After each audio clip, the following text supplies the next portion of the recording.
Well, hello. it has been a while since I've been able to stream. Been so busy. There's lots of other stuff going on, but glad to finally get back to it. And I felt like playing another Pokemon ROM hack. The last couple that I played were really good. They were both by the same creator. I still don't know like what you really call them. ROM hacker? I don't know. But they haven't released their next one yet, so I figured I was actually gonna try and play an XD Gale of Darkness ROM hack, but there's only one, and I'm like, it didn't look exactly what I was looking for. So I figured if I'm gonna settle for one or the other, I'd start with Colosseum, right? This one actually came out after the Gale of Darkness ROM hack, but anyway, this is Pokemon Grand Colosseum. It's understandably very popular among like ROM hacks because it's the only one for Colosseum, and Colosseum is the best Pokemon game, so of course the ROM hack for it would be good, right?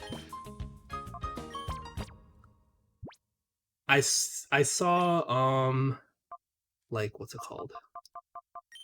I saw the what's it called?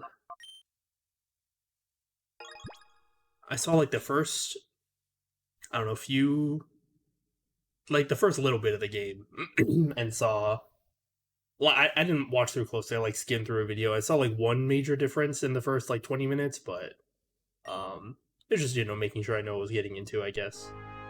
I didn't want to spoil too much. I didn't look into any of the documentation besides some like added things that they did, like new moves and whatever.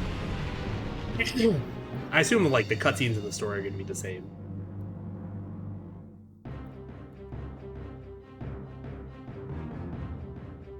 But yes, we did play Colosseum, I don't know, what, 3 years ago?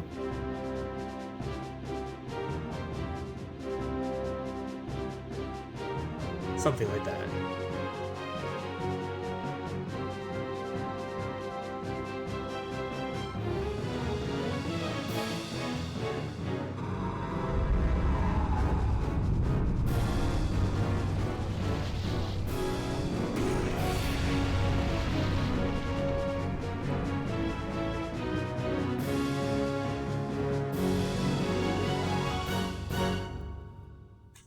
Yeah, Colosseum was one of the games I would enjoy replaying every few years.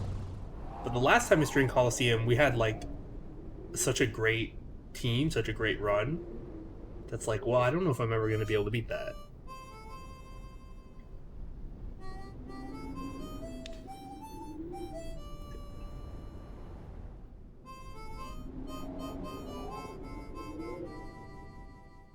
I was just testing like the analog stick and the D-pad. The D-pad seems easier.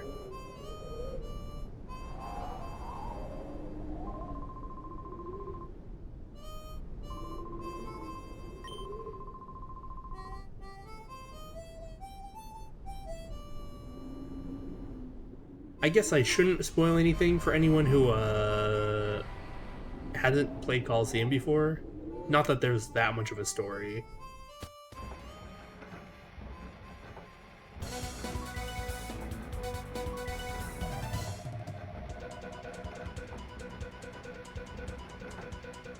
Eklo Canyon. It was Team Snag'em's hideout. Team Snag'em is a gang of Pokemon abductors who have been marked for arrest. The hideout was discovered only as a result of the explosion. The ruined building had already been abandoned.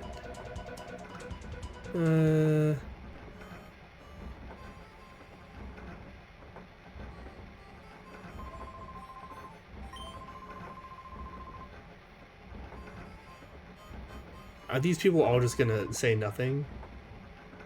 No, I don't. Tell me. Snag ball. Whatever could that be? I live a crime-free life, so nothing's gonna blow up on me. Wahaha. Excuse the coughing. I'm still getting over like an illness. Yeah, I was a bit sick last week.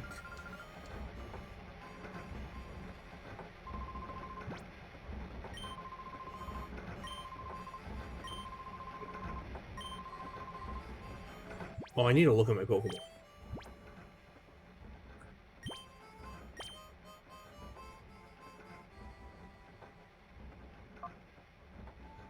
Moonlight. Status move. Okay, so one of the things about this ROM hack is that they added later gen mechanics, as you can see, including the fairy type, which I don't like, but you know, it's whatever.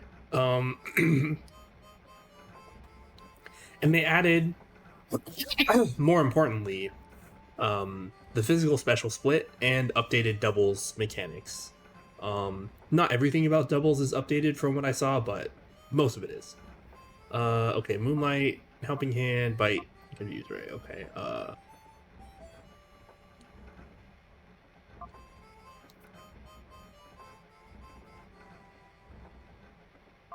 mean, it's probably just fine.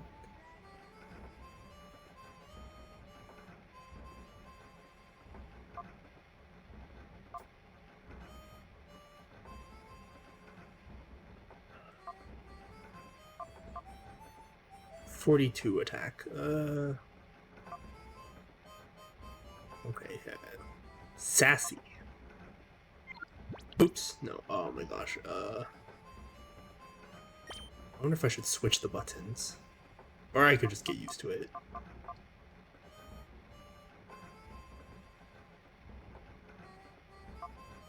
Yeah, I'm playing on a PS3 controller, so had to map the, or I had the buttons mapped for other games, but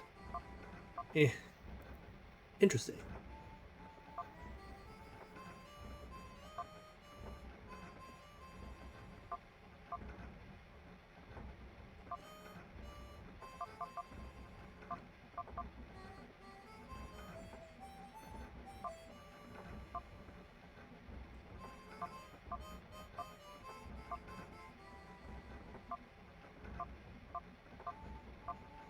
You know, I'm gonna change the buttons real quick. This is bothering me too much. Let's see. Controllers. Configure.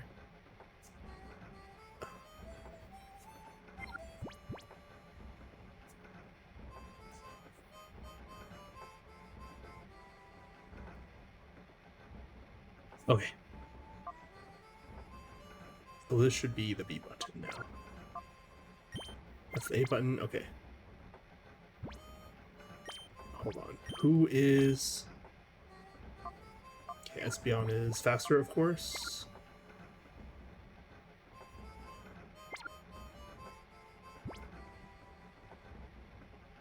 I usually like having the faster Pokemon in the left slot, but it doesn't really matter.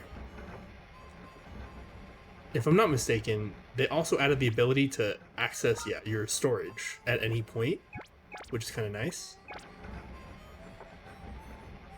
I wonder if that means the storage still heals you, so you can just heal between battles for free. I can try it.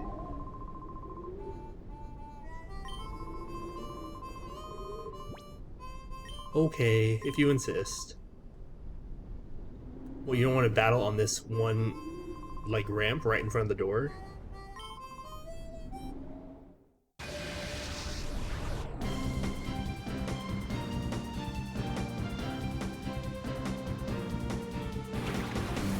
Linoon, and Linoon. This guy normally has Zigzagoons, right?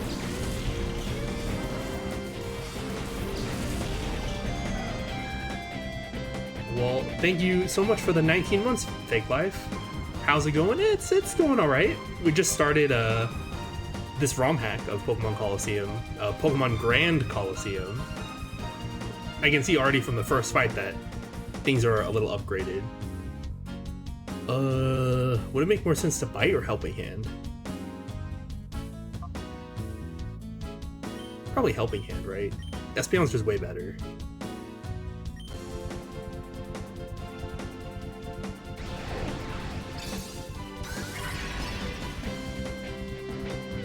How are things going with you, Fake Life?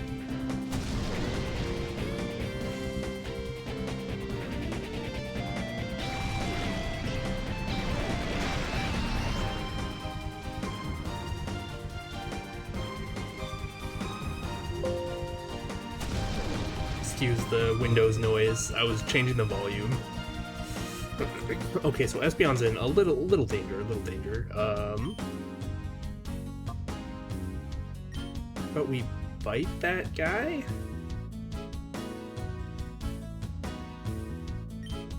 I'm gonna heal Espeon. Oh, they also changed, like, they updated the crit ratios and such to be in line with Gen 6 and onwards, which is nice. Kind of glad to be done with Thanksgiving stuff, same. I didn't really have to do too much.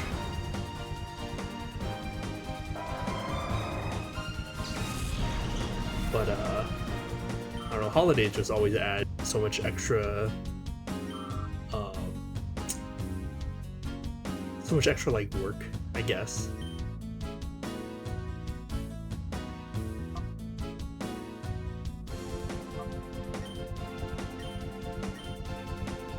Are they gonna just, like, try and target Espeon? Probably, right? Espeon is the threat.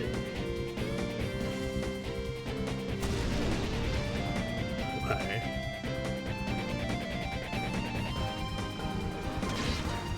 But yeah, with crits being effectively weakened, because instead of doing double damage, they only do 50% extra damage. Should be good. Not only for us getting, like, not getting blown out by crits, but also for when we're trying to catch Pokemon. We won't, like, accidentally crit them and kill them. Makes it easier to plan around that.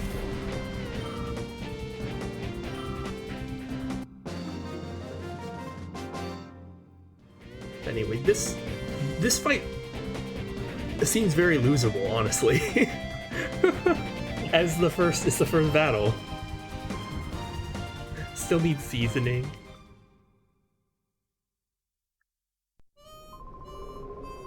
I doubt they changed any of the, or I doubt they changed, like, any significant dialogue.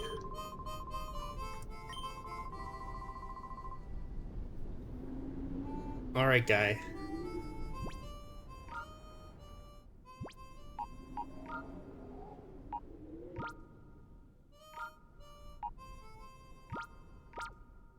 Alright, Espeon, are you healed?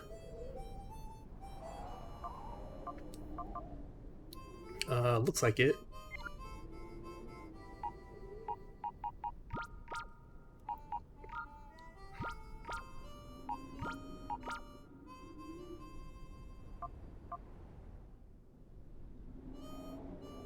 He didn't get attacked, but okay, did use to, so he wasn't auto healed.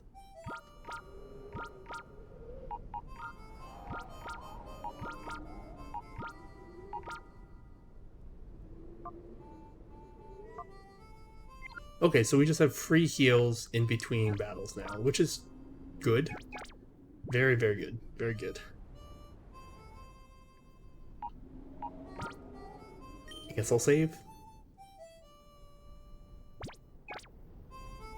I'm not gonna save, like, super often, but because, like, they give you reasonable enough save points in the original game, but it is nice to be able to save anywhere just in case. And it's definitely nice not to have to run to a PC between every fight, especially if they're going to be a lot harder. Yeah, because that first fight, like, if you didn't heal Espeon, or if you didn't knock out one of the Linoon, like, if you spread the damage, you could just, like, very easily lose. I wonder what would happen if you just lost the first fight.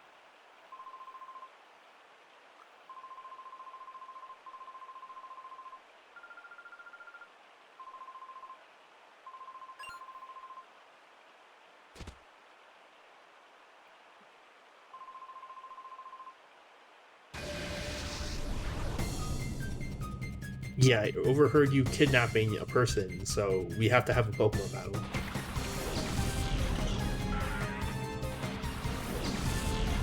Loudred and Loudred. In the base game, they're both Whismer, right?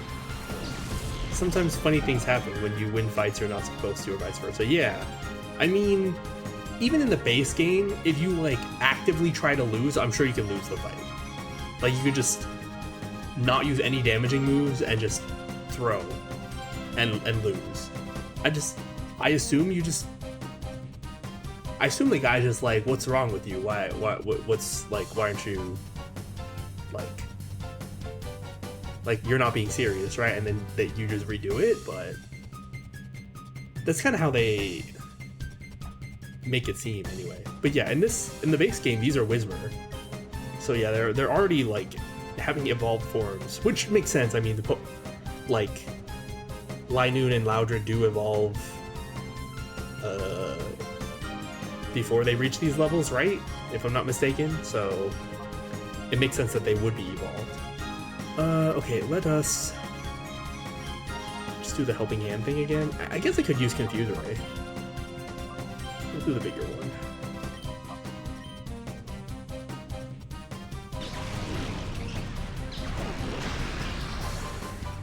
Okay.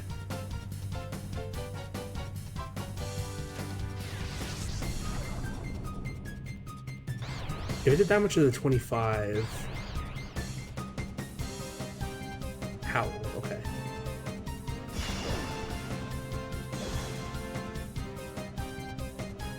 Stomp? Oh.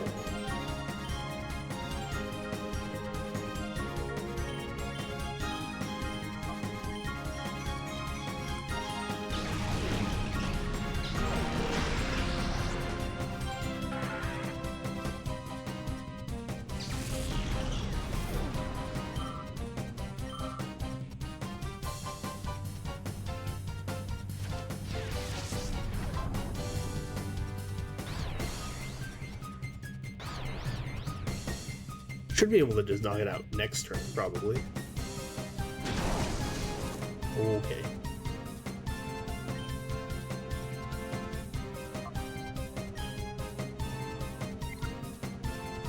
Is it better just helping hand? I feel like it's like gonna be kind of close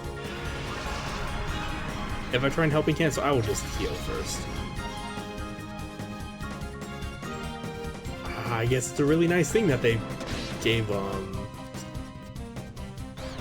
both your starters healing moves. I mean, Umbreon doesn't really need it, but Espeon definitely does.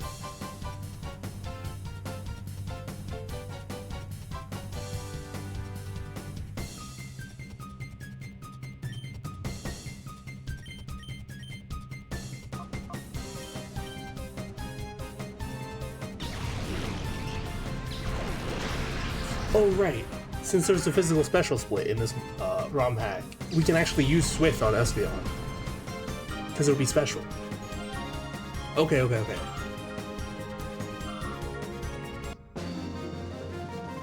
I'm so not used to playing Colosseum with the physical special split. Definitely gonna have to get in a different mindset for this.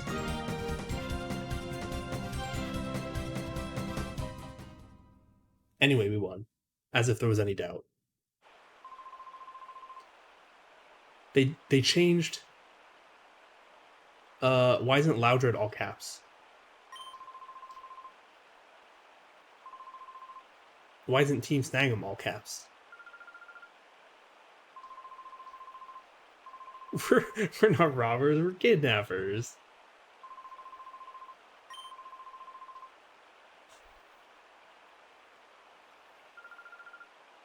Oh, yuck, there's someone inside here.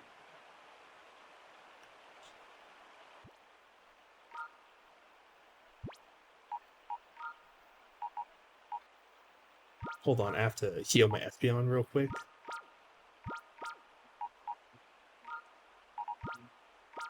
Sure, you go there.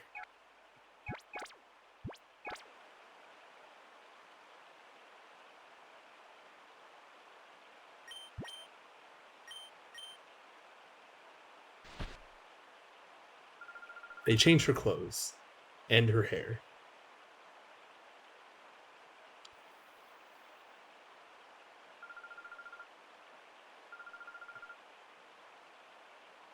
Why is Phoenix City not caps? Did they uncaps things?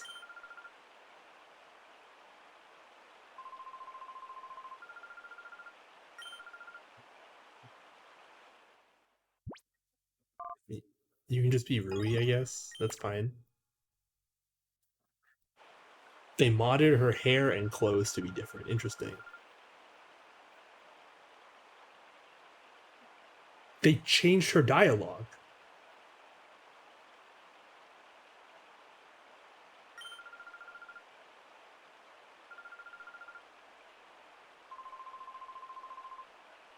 She doesn't call you cute in the base game, does she?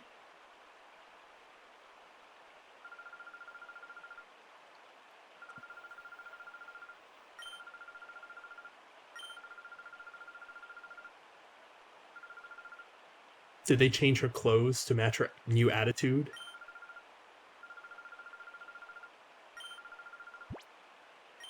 Okay.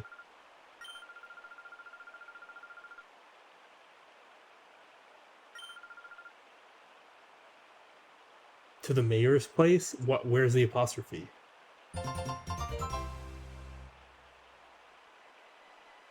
They left their car. Can we take their car?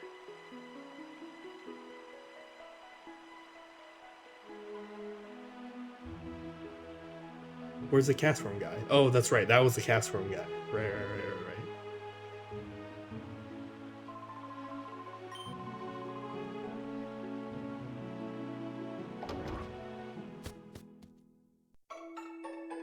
I guess I didn't need to heal. I could have just done this.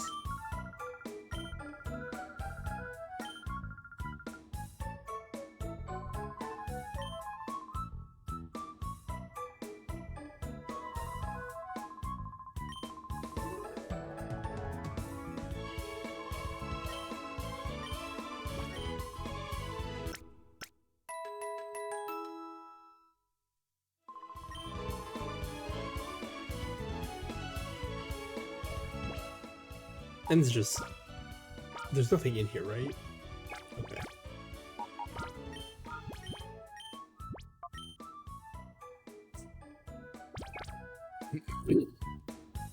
There are apparently still some bugs. Somehow. But... Like, things mostly having to do with moves. Like, not working properly, but... They did add a lot of moves that were not in the base game. Alright, it's this kid's house.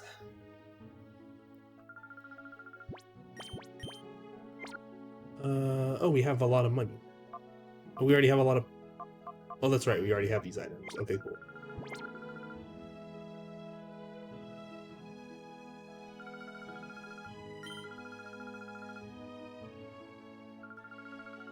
Yeah, I imagine when you live in a very small city like this, you would randomly come to the shop every day. Like, where else would you go, right?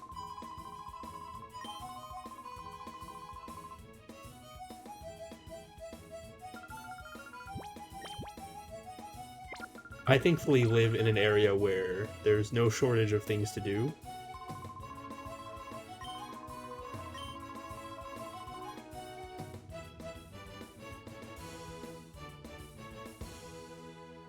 But if I did live somewhere where I didn't have, you know, much to do, I would probably, like, go to the mall or whatever more frequently. Hoa Owa.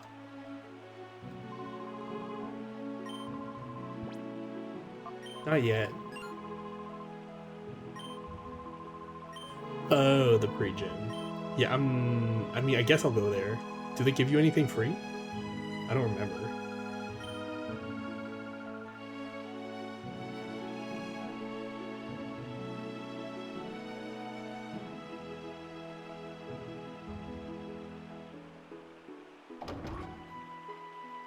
I remember going to malls. I still go sometimes. When's the last time I was at the mall?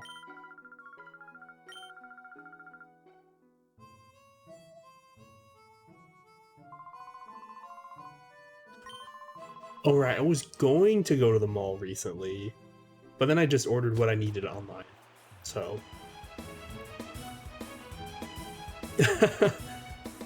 See, I looked up some, like, nice dress shoes to get, because I needed new dress shoes.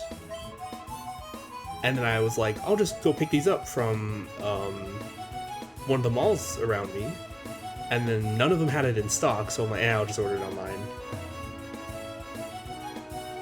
It's been a while since the last time, yeah.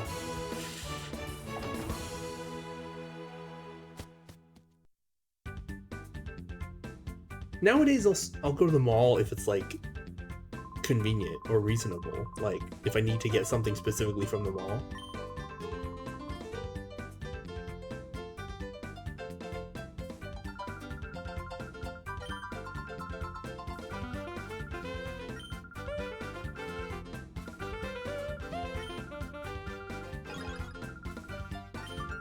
Strategy memo, okay. Okay, so we do get something free. Even if it's something we'll never check.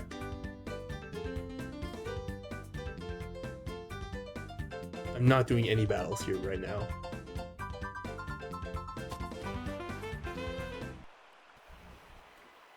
Yeah, like shoes, it's pretty reasonable to go to a mall, but I don't know. I need a specific, or I wanted a specific type of dress shoe, and they just didn't have it because I checked their online inventory, and it's just easier to buy it online. Torn down, yeah.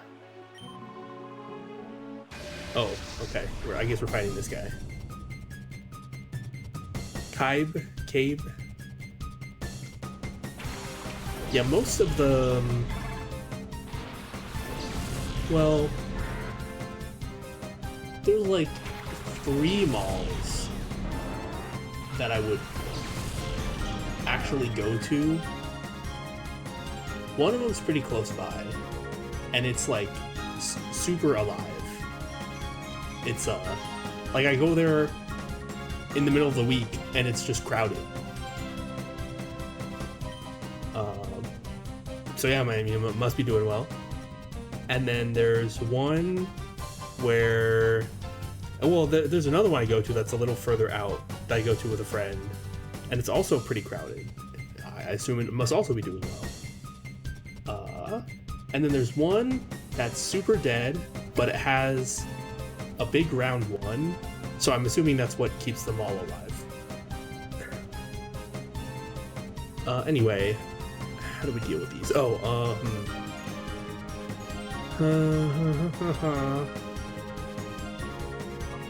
I'm concerned about the bug types. If I can one-shot this Dustox, that'd be good. This is bug poison. No, that only did half. I mean, it's fully evolved. Harden? Okay, I was wrong to be concerned.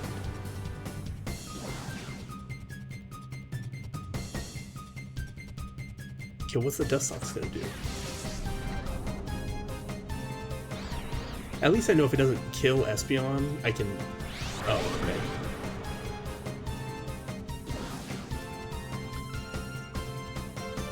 Have a couple of round ones, but one of them's in a really awful mall, which makes it feel really unsafe. Yeah, I could totally see that. Fight is physical, but if for some reason this confusion doesn't kill the Dustox, which it will, then the bite will help, maybe? I don't know. The bite will just go towards the Beautifly now.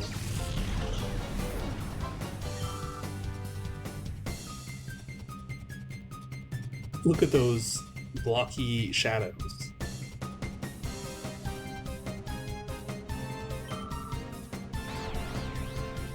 It's okay. I don't like arcades, so that did a lot. The confusion damage did like a significant amount. It's kind of impressive.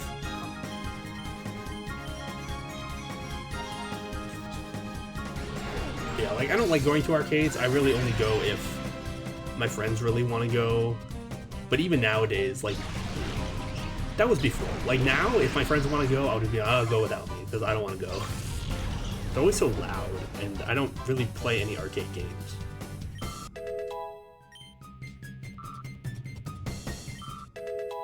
Hooray.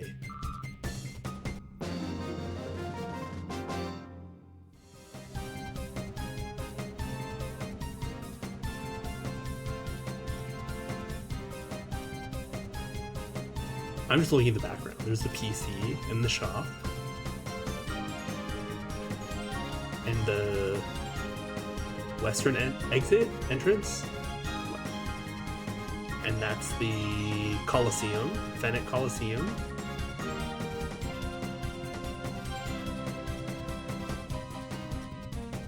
And that's the eastern entrance.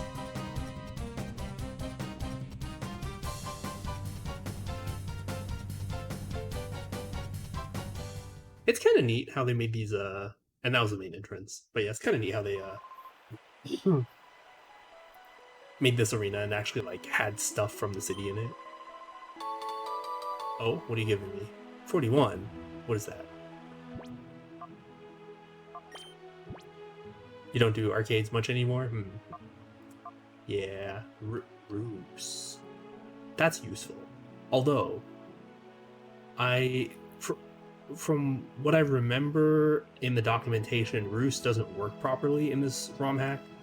It heals, but it doesn't ground the Pokemon, which may or may not be a good thing. I guess it varies.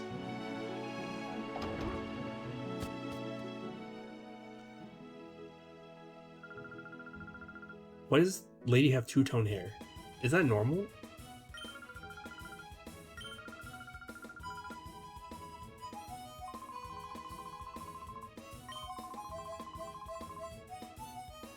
It was the mayor's grandfather, the first mayor.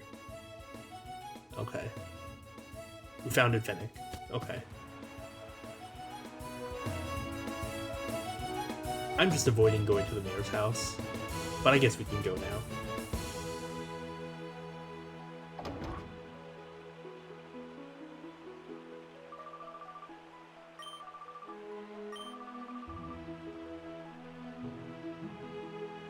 Bye, mysterious stranger.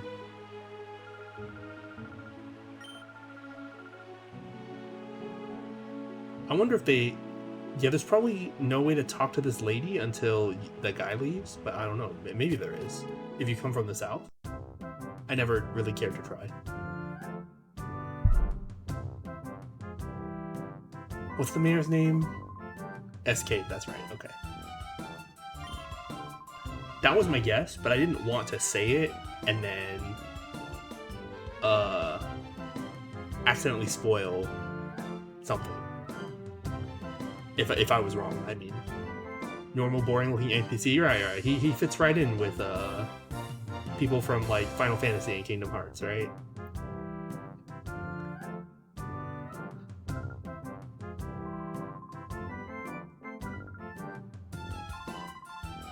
Okay, this looks like the normal dialogue.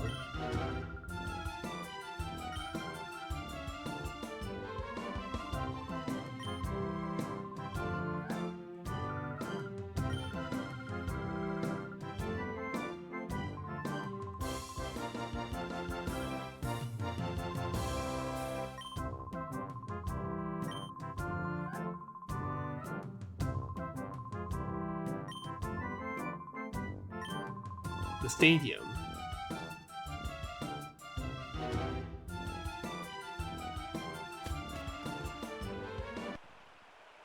Oh, wait. We forgot to rummage through his belongings.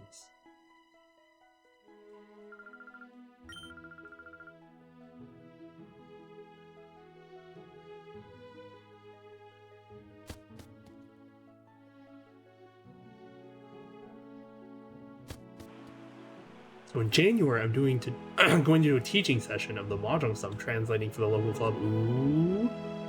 Like, super digital, or is there other stuff too?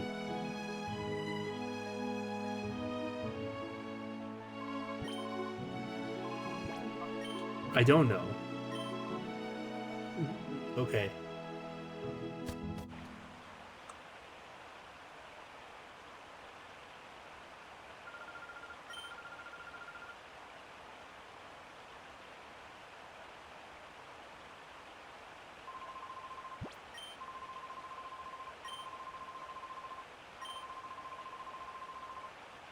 Cash prize and the technical machine. Hello.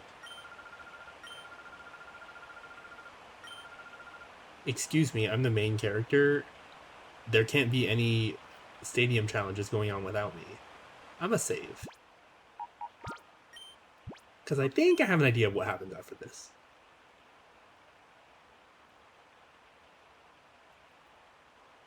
Just going to be some problems from Uzaku Gold. Okay, okay.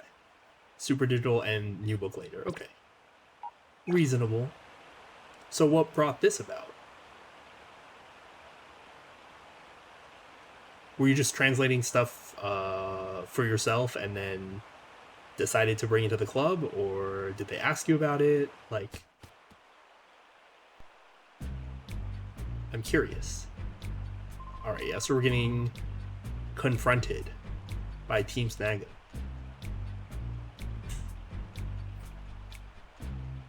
Team Snaga doesn't normally have, in the base game, at least in the English version, they don't have the kanji on their vest, do they? What kanji is that? Now I have to look it up. Give me a moment. Okay, search by radicals.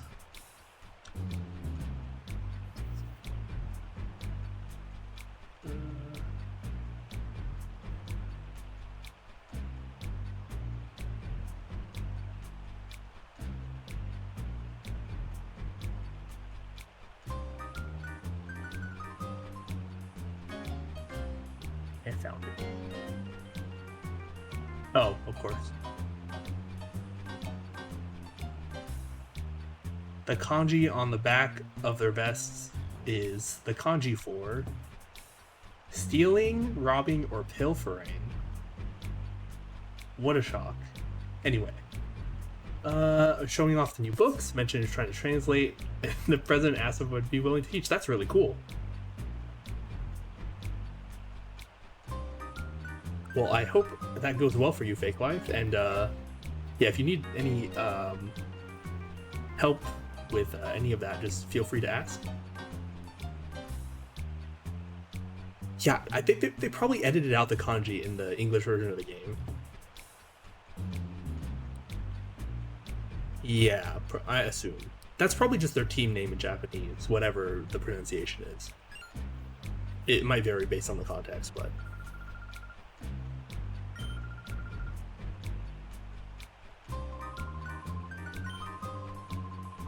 Yeah, we were in Team Snaga. Yeah. Thanks for being honest. Been starting to grind the Japanese a bit more lately to prepare for future trips. Yeah. Yeah. Translation work is definitely good practice.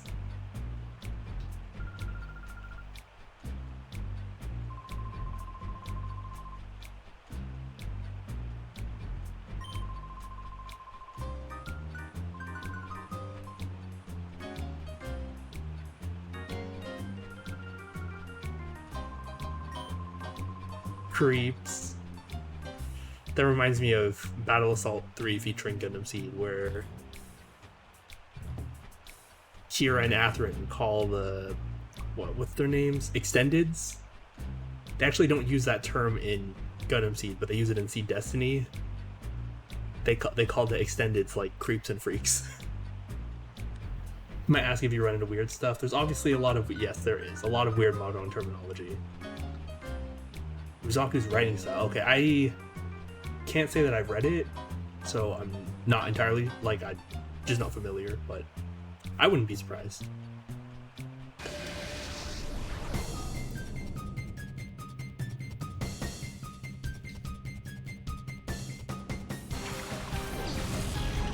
Level 20.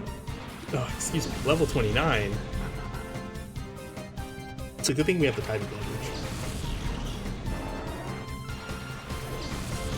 Forkfish might have dark moves, but I think the play is to just big target the coffin.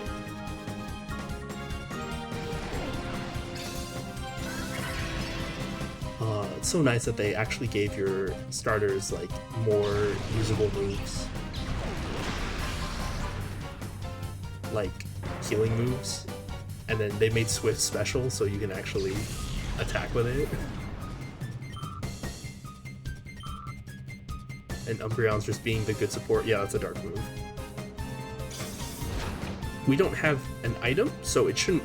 Well, actually, in New Gens, does it do full damage? I don't know. Anyway, that did more than half, which is concerning.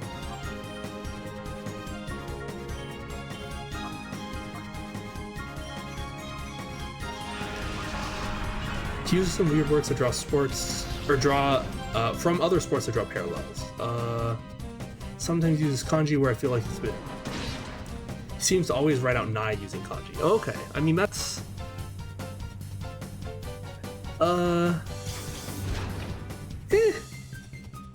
See, I personally don't know how people distinguish, or how it's commonly done in Japanese, because there's words that are like often written just in kana, right?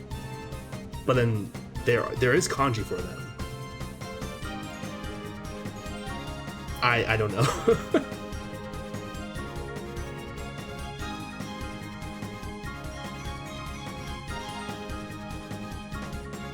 Like the one I always think of is dekinai, right? Like, or dekido or dekinai, like can do, cannot do.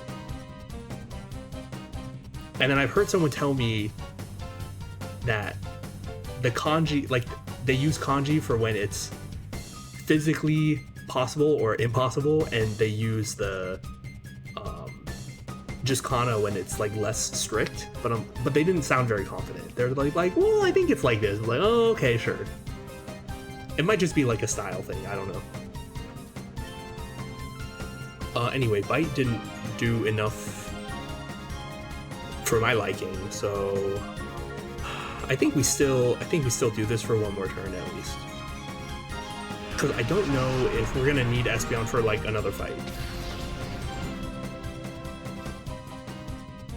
I think it's just the one fight, right?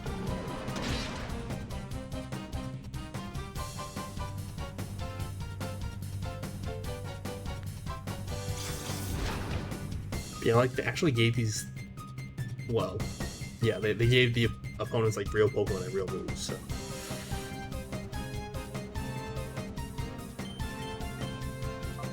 I mean, Confusion should just take it out.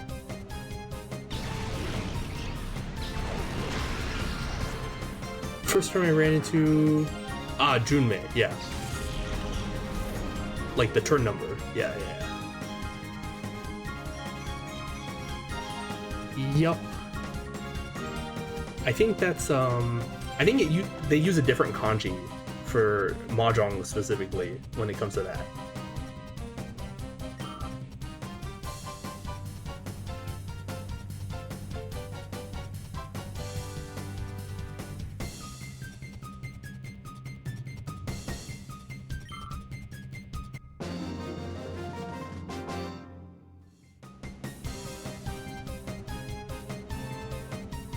Or maybe it's just like the context is weird.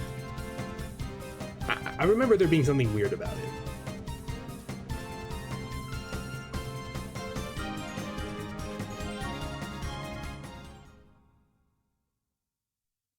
Yeah, but that saying Junmei like that is more colloquial, I think. Yeah, it's more like, because it's not a proper term. Like, you can't just use those kanji together by themselves. Right, it's like not a word. But it's like Ichi Junmei, like the first turn. Or like Ju Junmei, like 10th turn, right? Like that, all together it's a word, because that's just like a counter that you affix to the end of the word. It's, so like, What's a good English analogy?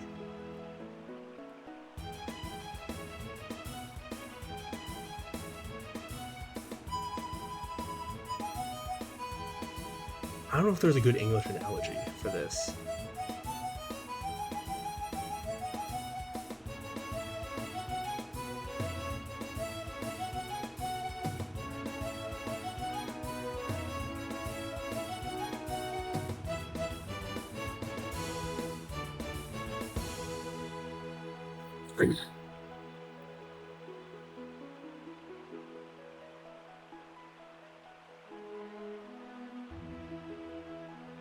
Oh, okay.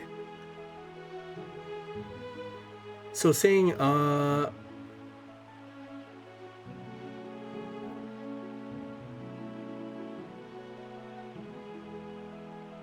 in the early turn, or in the early turns, the Joban, like in the early game, so it implies first row, I guess look for your ideal shape, but then as the turns pass, Jume ga susumu hodo, like as more turns pass,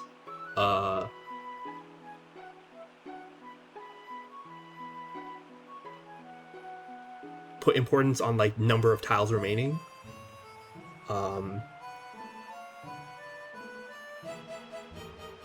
Just based on the context, I mean like how many tiles are remaining like to complete the shapes in your hands.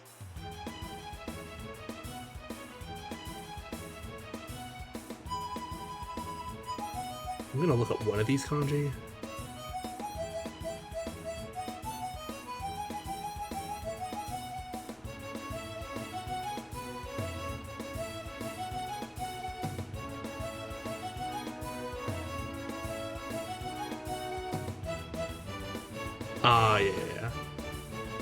Yeah, because Junmei is like, it is like colloquial. You wouldn't like be able to look it up like that. Yeah.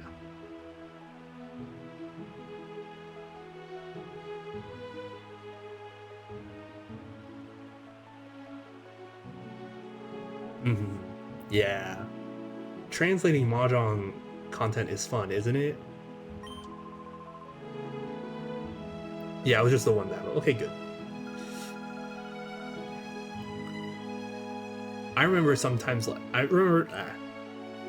I would like translate stuff before, I would be like, I'm not entirely sure how to like translate this, but I took a guess that made sense based on the context, and then like years later I go back over it, I'm like, oh, it actually meant something slightly different, but it's fine, it's like close enough. Yeah, that's the thing. Cause like that's not even a real word. It's just like slang, pretty much.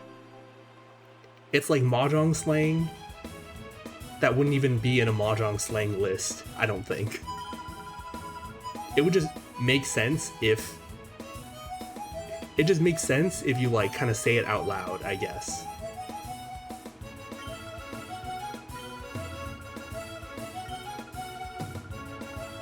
Alright, so Rui wants us to go steal other people's Pokemon. Sounds like a plan.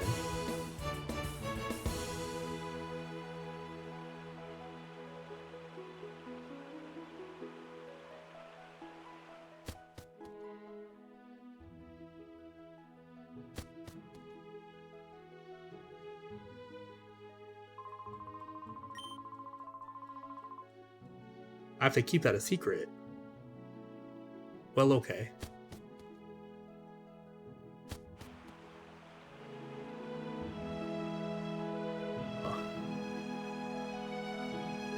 I forgot how fun it was to push Rui out of the way when I needed to go somewhere.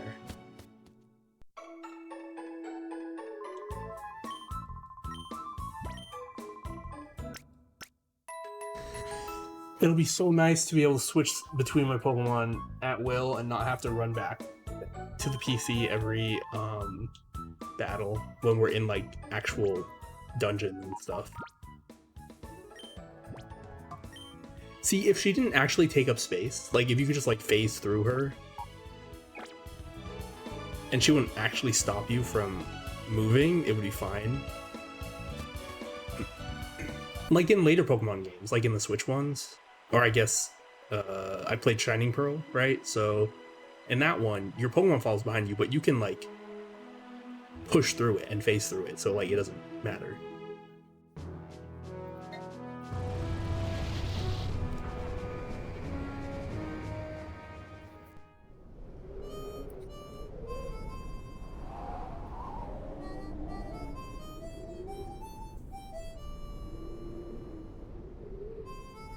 It's one of those annoyances that made me wonder if the people making the game tried to play it. Yeah. They probably saw it and then they're like, okay, we need to make sure no area is too narrow for us to get stuck in. Which they got it mostly. I think there's some areas you might like take a great deal of effort to get out of, but you know.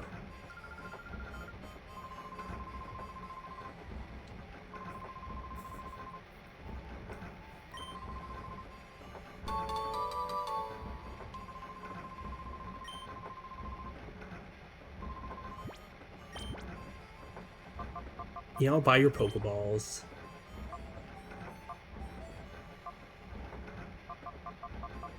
Are we gonna get a Premier Ball as a treat? Wait, he has revives? Thank you. We have 0 revives. Okay, I'm definitely buying some. Because... Oh, he has Great Balls too? Okay, I'm definitely buying those. What's all my money? Goodbye, money. Oh, you know what?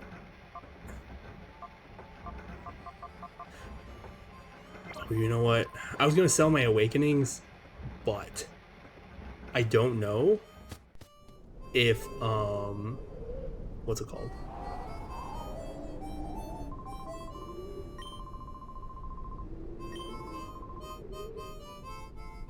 I don't know if calling still wakes up your Pokemon in this game. It should. You would think it does, but I just don't know.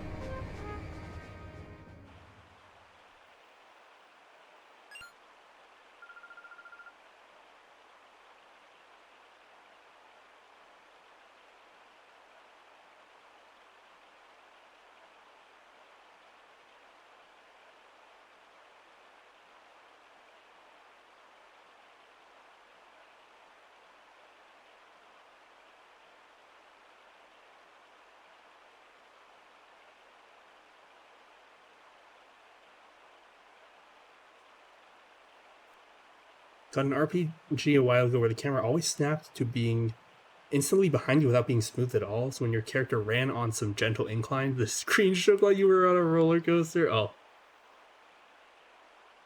That's kind of insane.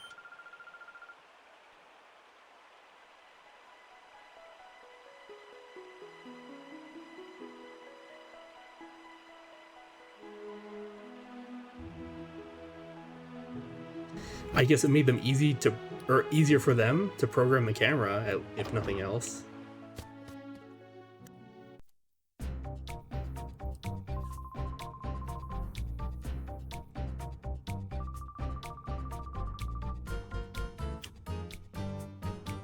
Oh, yeah, I could totally see why the camera like shaking like that would could like make you feel like nauseated. Did Mirror B have all these stars on the front of his outfit in the US game? Did they edit these out, or did they add these in this game? In the ROM hack?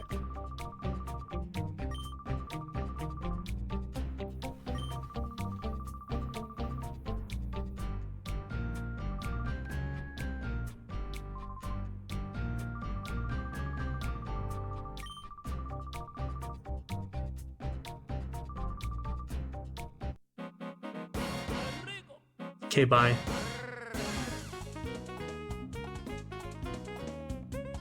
Bye, Power Ranger people. Only played the original Colosseum? Yeah, that's fair. I mean, same. That's why I'm like, I'm noticing these details. I'm like, was this in the base game? I don't think so. Maybe it was in the Japanese version. Maybe they added it to the ROM hack. I have no idea. All right, Folly. Loudred and Lombre. Yeah, these definitely evolved from the base game.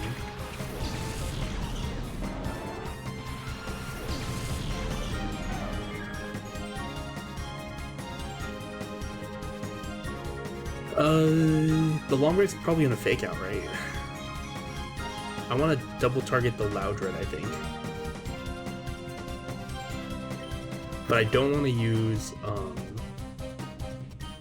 Helping Hand in case we get faked out. Yep, okay.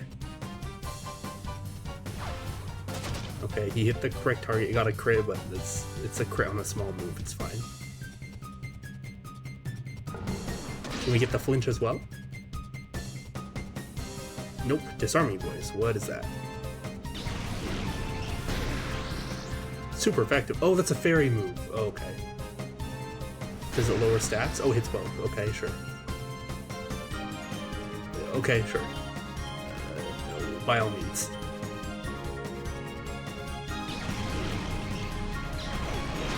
Yeah, they added fairy type and other new mechanics.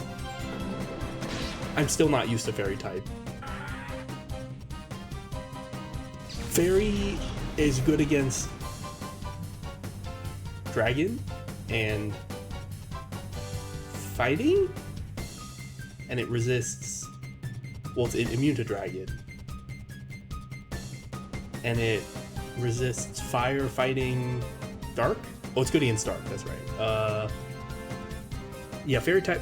I don't like how they just tried.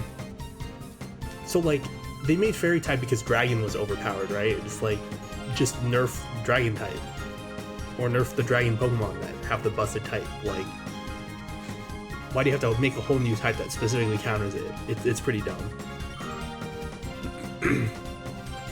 Yeah, I really don't like it. Which is why I don't like all these ROM hacks that are like, we added fairy type, you know, so it'll be modern. It's like, no, I don't like that. I want it to stay like Gen 4. Gen 4 was great. I guess we'll just do this. We do have another fight after this. Okay.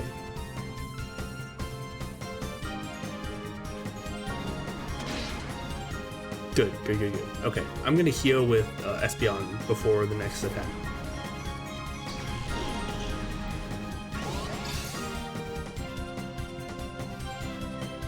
So you bite, you Morning Sun. I know they never will, but they could stand to go through and mess with the type part of it. Yes. Well, they did. They did in Gen 6, right? When they made the new fairy type, they also changed some matchups a little bit. Like, Steel no longer resisted Dark and Ghost, starting from Gen 6. Which I think makes sense. It's like, fine, right? Like, they could have just done that. They could have made Dragon a little weaker. They could have made it weak to more types. They could have made it resist less types. So it's not like they haven't done it before. I don't think they need to add a whole new type, especially with modern Pokemon games being programmed in a way that was based on having, what, the 17 types?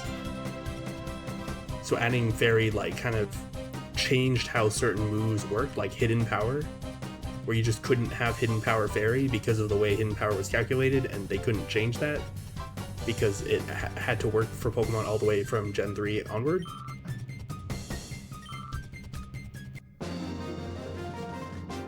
Like, I guess I can see them thinking that, like, oh yeah, some of these Pokemon, like, it would make sense for them to be a different type than just normal. But, I don't know, it kind of set a precedent already. They could have made Ice resist anything other than ice. Yes, exactly. Like, water or grass. Hidden Power is kind of a silly thing that maybe shouldn't have been around anyway. I can see that argument, but I personally like hidden power. I like Pokemon potentially having access to uh, a type or an attack type they don't normally have, because it's generally weak, right? Like in later games, it's set to 60. In earlier games, it can go up to 70, although like 70 is really unlikely. So like I'm kind of fine with it, but I could also see it being like, yeah, this doesn't need to exist. The fact that it's based on your IVs and is not, changeable at all is part of what makes it silly.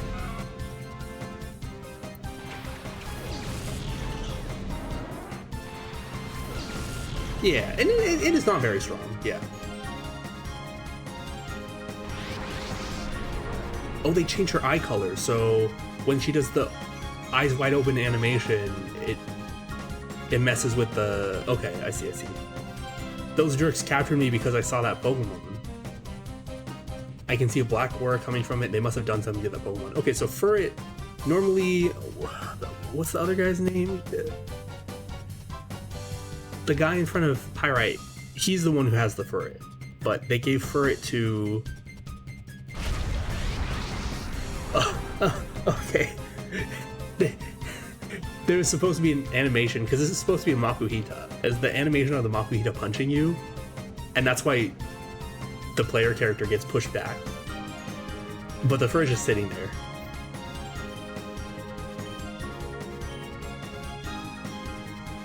Alright. Okay.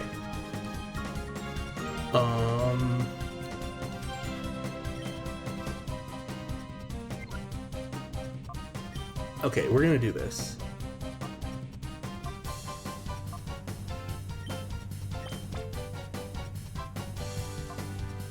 You. And then we're gonna see if the glitch works. So I used the Pokeball. I'm gonna switch the spots of the Premier and Pokeball. They might have patched this, I have no idea, but they probably did.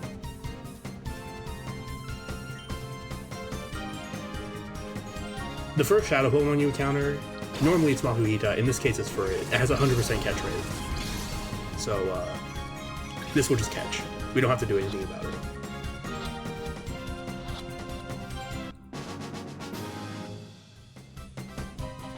Okay, so it's using Gen 3 double battle mechanics in the sense that it immediately sends out the Pokemon when there's space on the field.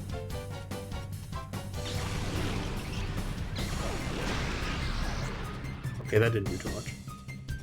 Unfortunately, we got intimidated, so... Nightshade.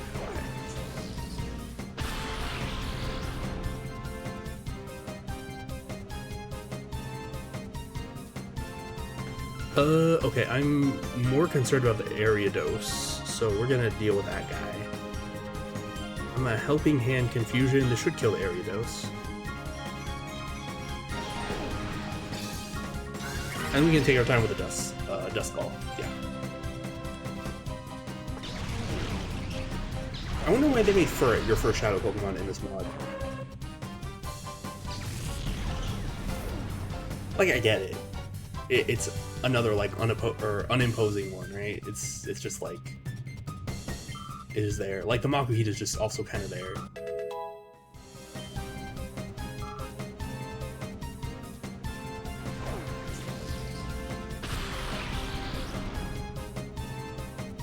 Umbreon's taken some hits.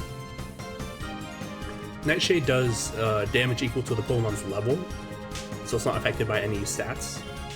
I'm gonna Moonlight, and then why don't we bring out... Actually, let me look.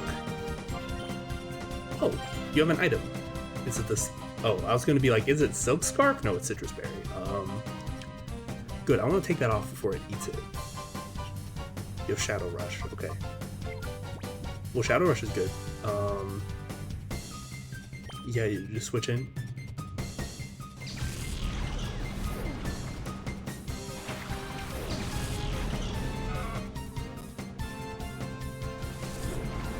probably going to be pretty good in this early stage of the game. Oh, okay. He's going to attack Espeon that time? Interesting.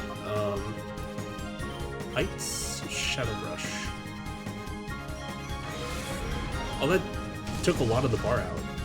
And we just won. Cool. The Shadow Healing Bar, whatever it's called. The door to the heart. I wonder if they sped up purification in this ROM hack. I think they did. I remember they mentioned in the Nuzlocke version of the ROM hack, the purification's like almost instantaneous. But they might have sped it up in the quote-unquote normal version.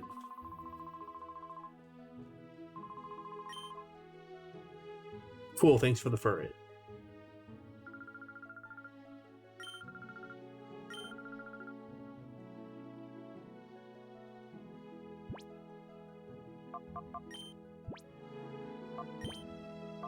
Hey, I'm taking this.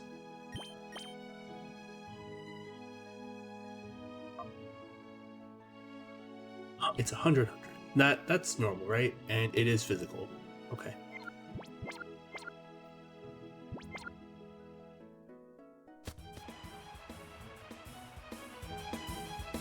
I see the Power Rangers. Okay, I'm going to be fighting the blue one. When I streamed this game last time, I'm going to the PC because it's just easier.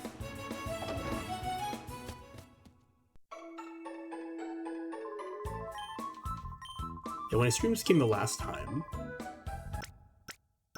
we went to the red one because Typhlosion is good, right?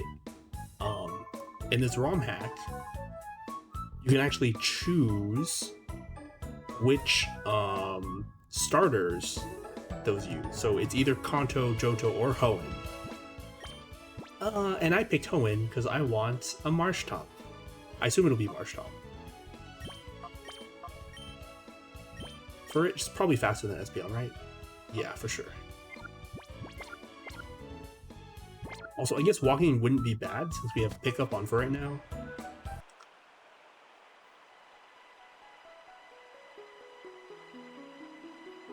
I think blue is this one, right? Oh, this one might be red. Yeah, it's red, okay. Yeah, so there's 3 different versions of this ROM hack. One for the Johto starters, one for the Kanto starters, and one for the Hoenn starters. It's like, yeah, I want a Swampert at some point, so let me go to let me use the Hoenn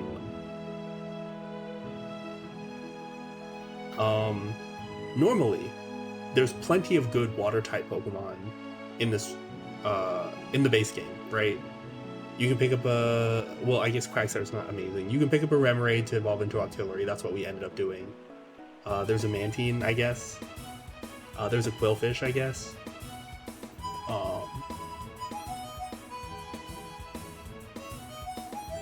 But like there weren't many good fire types, right? Like Typhlosion was just the best, and it's used in the speedrun. It's just the best, and no one talks about Bayleaf. It's not real. So I figured we don't want to do the Johto ones because that's just the base game, and I don't care too much about getting any of the Kanto starters for, you know, double battles like this. Charizard maybe would have been okay, but I also don't know. They probably added more Shadow Pokemon or different Shadow Pokemon, so it's possible that they like balance things and like there's more usable ones.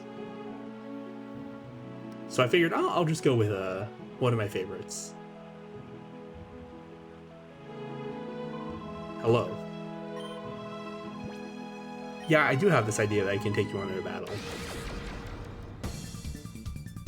Alright, Bluno. Drowsy Grammar, okay.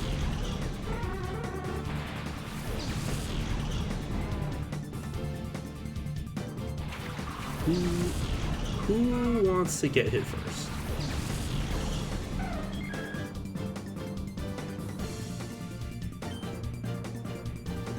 Oh, we have Body Slam already. Oh my gosh, the bar goes down so fast. However, we still won't be able to like fully purify these guys until we beat Mirror B. so it'll still be a while. We'll just get all the moves and stuff, but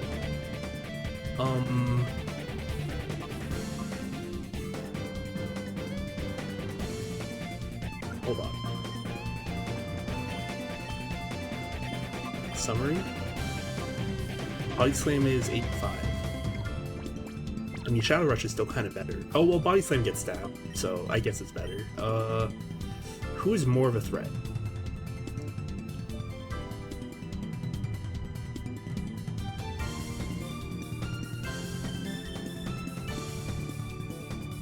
Swift hits both? You know, I will spread the damage, I think. So I want the Marsh Tom to be by itself. Oh, well, that did most of the HP. This might just one-shot, who knows. Nope, okay, good. Well, not good. Oh, it has Sidekick? Okay, it didn't do that much. Drowsy is more physical anyway, right? Poison Jab, these are real moves. Yikes. Okay, we didn't get poisoned at least. Okay, finish them off.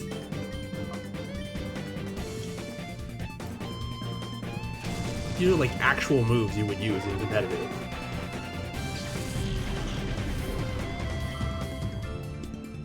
Yeah, I think in the documentation it said they added like 60-something moves, so it makes sense.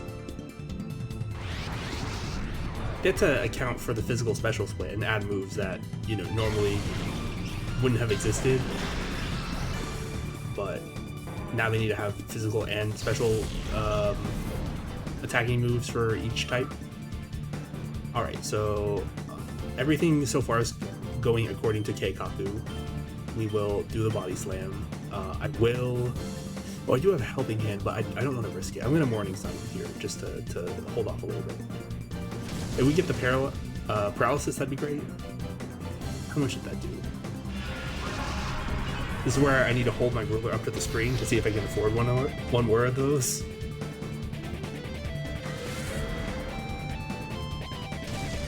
I can probably afford... Well, actually, a Shadow Rush might be better, because it will be slightly weaker.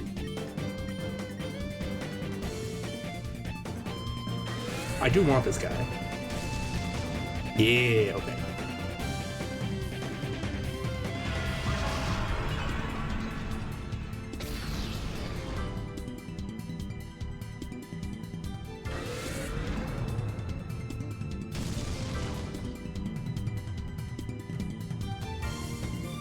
Oh, I need to check if the Pokeball thing... It worked, okay. Well, in that case...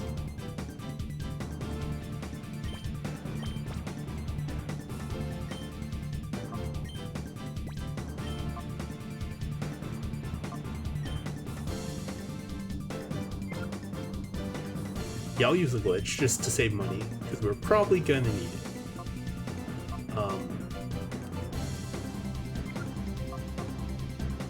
Espeon! Oh, throw first. I always like the way the Premier Ball looked. Agreed. It's too bad it has such a poor catch rate, by which I mean it has the same catch rate as a Pokeball.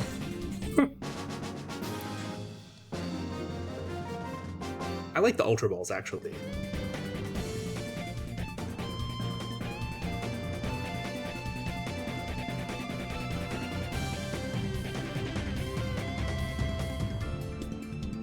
Some of the designs are nice. Yeah, I think it, like, the Ultra Ball just looks kind of sleek, right? With the black and the gold. Or yellow, I guess. The case that I hold my, Bloomborough cube in, like the briefcase, it actually has an Ultra Ball design on it. Because there was a solid black one, but that just looked kind of boring. I was like, let me get one, because the other option was the Ultra Ball design option, and there's, I think, a Pokeball design option, but like the red and white look kind of gaudy. So, like, let me get the Ultra Ball one. It looks nice.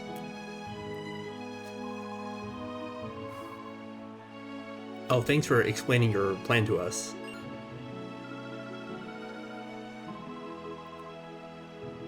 Okay, bye.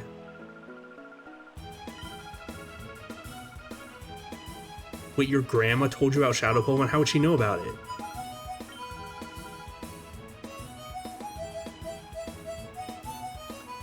Premier Ball? Oh, you like actually have like merch? That's cool.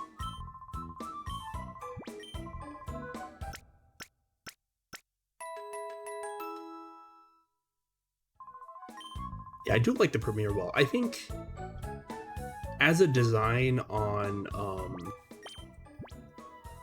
other things like a briefcase, in my example, like the Premier Ball, it wouldn't necessarily pop. Like it wouldn't stand out as this is a Premier Ball design, whereas the Ultra Ball design would. Just got a convention, yeah. Oh yeah, I have a Master Ball plush that I picked up. It's just like a plush Master Ball. It's a little bit bigger than I guess what you would say is life size. I picked it up at a retro game store for cheap. It was secondhand, but it was still in like pretty good condition. Oh, it has a Mystic Water, nice. Oh, I guess the Feraligatr would have had the Mystic Water. Hasty.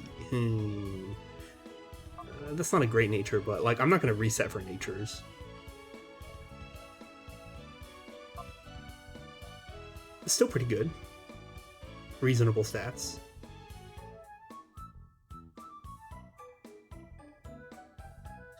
It has Water Veil, prevents burns. That's not a great ability. Like Torrent's kind of better, but whatever.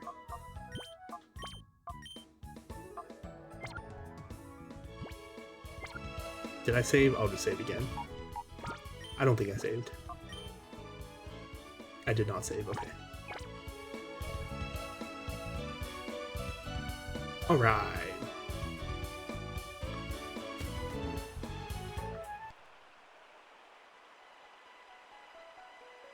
I guess we go to Pyrite now.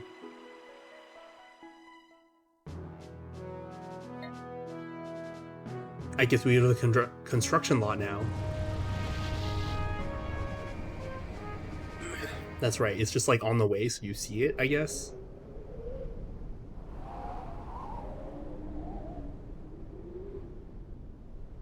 Hello, people.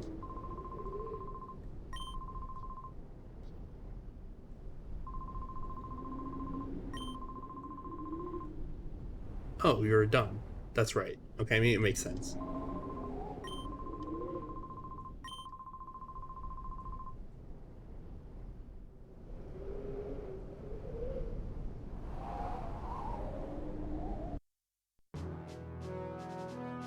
Okay, now we go to Pirate Town.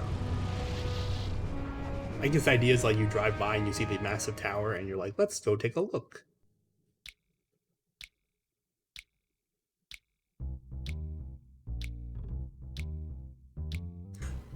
Wait.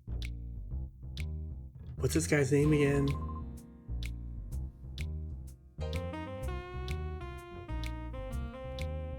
I was thinking Scrub, but that's one of the Cypher peons.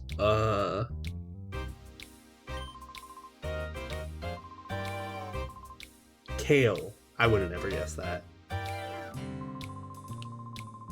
That old man just popped into existence on the left side of the screen, and then he popped out of existence.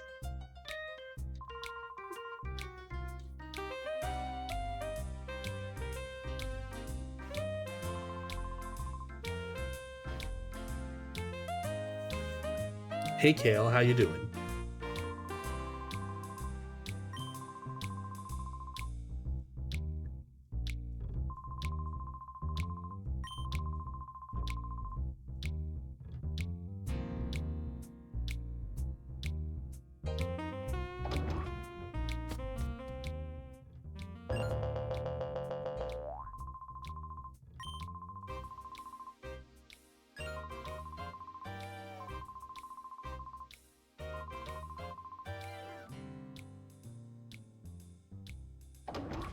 Oh right, there's a PC in here.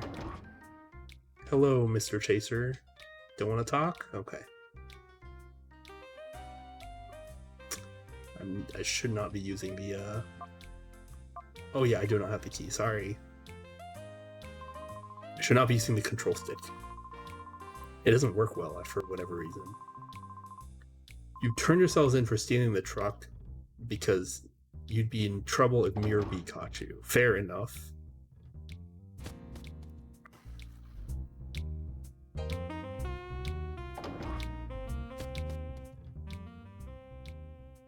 It's just a random house. Are you sure you don't need any awakenings?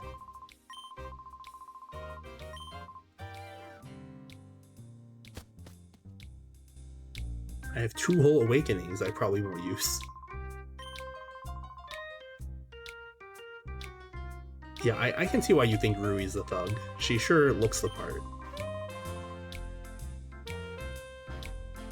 I don't want to see the fortune teller.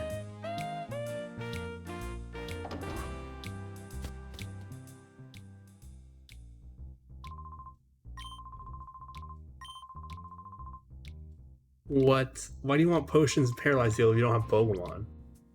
Yeah, I would. Ha. Ha ha ha ha. Whoa. Hyper Potion. Super Potion. Well, Super Potion's like kind of normal. PP up. Rare Candy. Interesting. I think I'm good for now. I believe the documentation said that in the Nuzlocke version of this ROM hack, the rare candies were $1 Pokédollar each, so you can just get them for free effectively. It kind of makes sense because that's the hotel. It makes sense because there's no way to level grind safely because everything's a double battle against trainers. You might just die. Hello, small child. Okay, if you say so.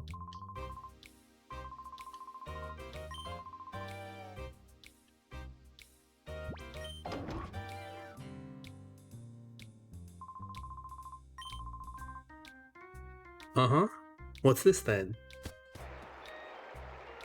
Hello, children.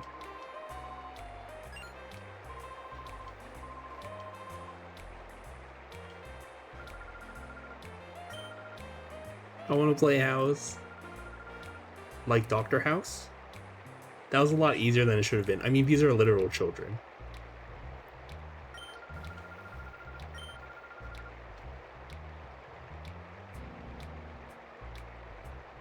We also gain nothing from doing this. Oh, never mind.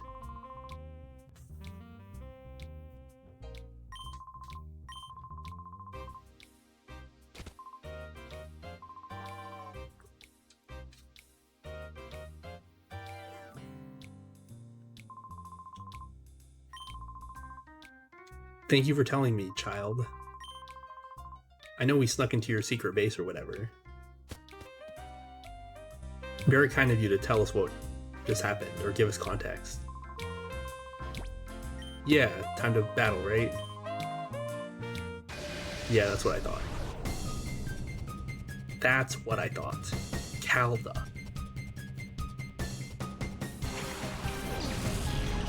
Swellow Persian. Okay, Swellow is... I don't know which one to be more threatened by. Swellow's fast, but it does, like, no damage. But Persian's also just not good, so there's that. Yeah, the bars go down so fast. It's probably easier to knock out the Swellow? Maybe I should take care of the Persian. Let me take care of the Persian. Oh, the Persian's probably gonna fake out. Oh, quick attack? Yeah, I don't care. You do that. See, it does nothing. Nothing.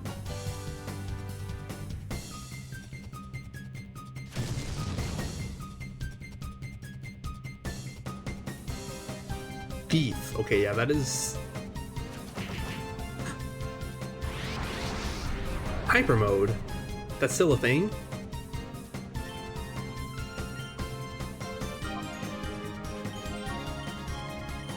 I'm gonna just Shadow Rush.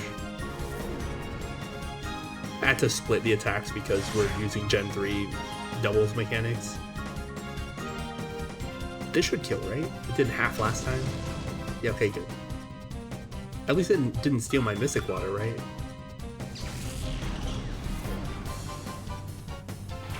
Vigoroth. Okay, that's the most threatening. Okay, by a lot.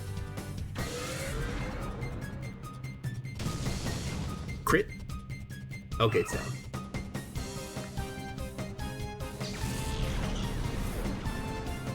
Okay, Vigoroth could potentially one-shot Marshtomp, which I don't like.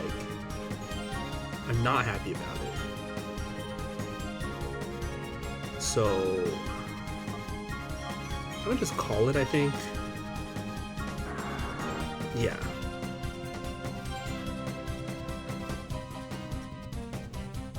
Call it and hope. Maybe we get the paralysis from Body Slam. Maybe it is fully paralyzed. Vigoroth though. Amnesia. What?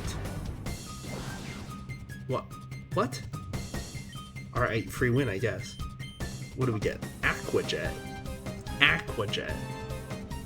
That's good.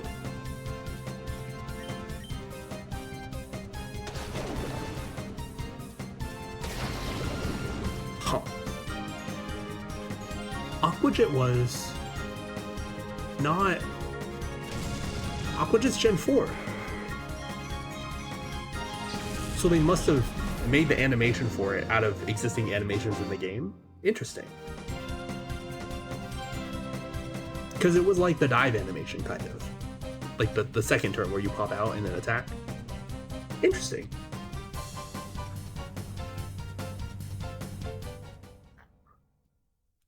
This is really cool. I'm enjoying this. Alright. Oh, Fur picked up something. Yeah, 4,000. Yeah. What'd you get? Rare candy.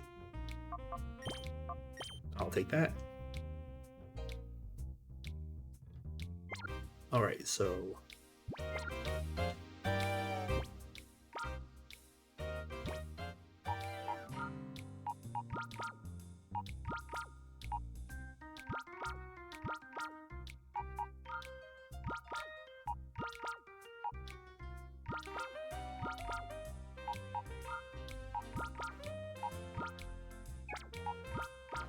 Okay, all healed.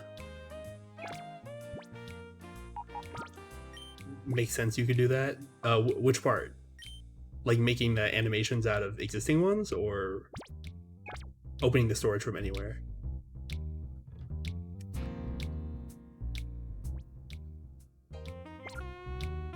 I should probably...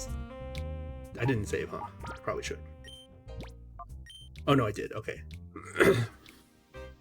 Text from other text. Yeah. That's what I assume. Because I know in the documentation the person said they're not very adept at a lot of what went into doing this, so they were probably just working with what they had.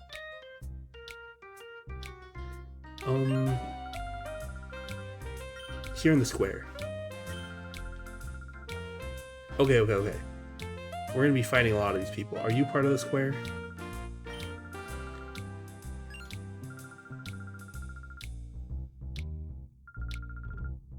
How is she a wallflower? She's wearing such a flashy jacket. Be a man, stomp her down. Alright, does she have a shadow Pokemon? And if so, what is it? Mightyena Golbat, huh?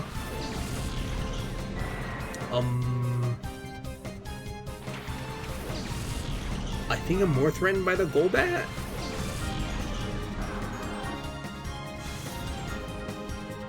That's annoying. These are physical attackers. Ugh. No shadow Pokemon, okay. Oh, what am I doing?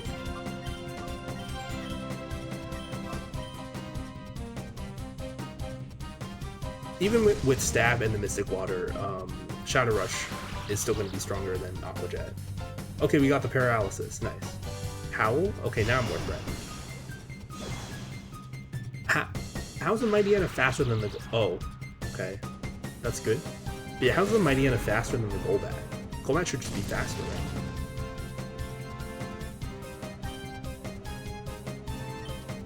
Oh, wrong one. Well, Yeah, let's do it like that.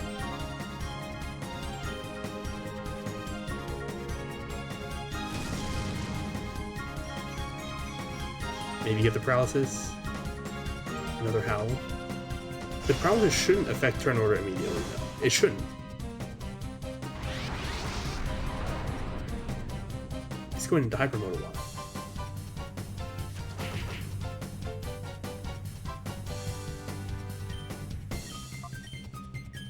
Yeah, because, like, I would have assumed Golbat would just be faster than Furry, but I mean, I guess we are a slightly higher level. It shouldn't affect it immediately.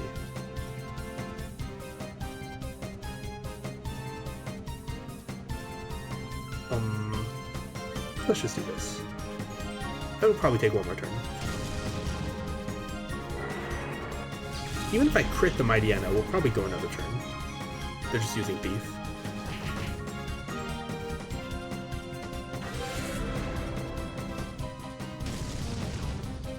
Okay. Okay, we'll call Marshtomp now. Frickin' Body Slam, and then we will call.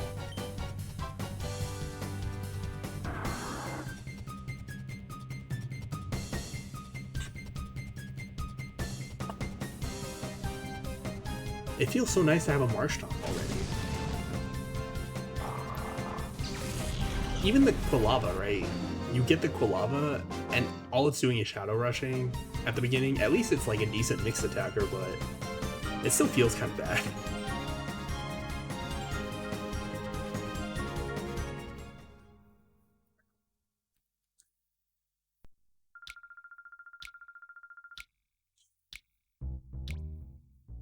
Oh, wrong button. You hit the R button to go into the PC.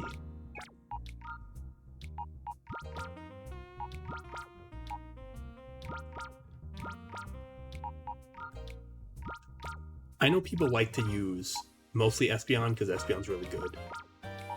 But I'm not a huge fan of the evolutions, so you stay in the party, thank you.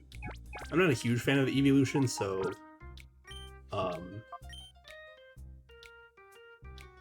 usually they take a backseat when I play. Okay, we got a lot of people to fight. I'm gonna start with this lady for no particular reason. She's the one who normally has a Flappy, right? Your wife loves Eevee. Yeah, Eevee is pretty popular. Like, it's alright. It's cute. I don't like them in the games. I like the evolutions in, what was it called? Pokemon Duel. Because their mechanics were more interesting. But, like, in the mainline games, they're just kind of whatever to me. Breloom. Flappy. Is it just Shadow Flappy? We're gonna have to deal with that Breloom though. That's a problem. Is it a twist? Shadow Breloom? Nope, it's just Flappy. It is level 32 after all. It makes sense. Okay, the Breloom's Earth Power. Was that the Pokemon Dynasty Warriors Tactical game? No. Pokemon Duel was the mobile game that was based on the figure game, like the figure board game. It was actually really good. Like the PvP was really robust. The game was very skill intensive and interesting, and you didn't really have to invest much to like get a good team. I liked it a lot.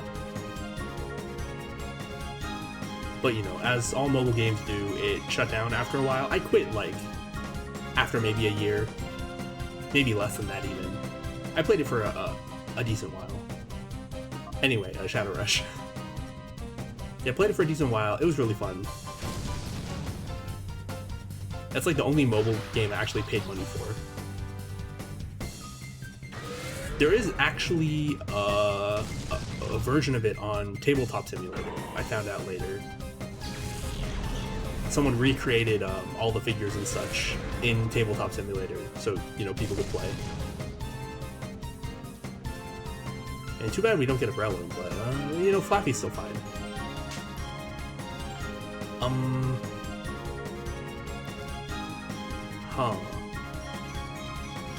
gonna just body slam out of caution. But we can do a little Aqua Jet too. A little Aqua Jet.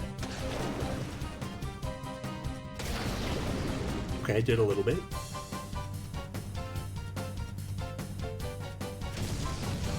Did more than a little bit. Got paralyzed, that's fine.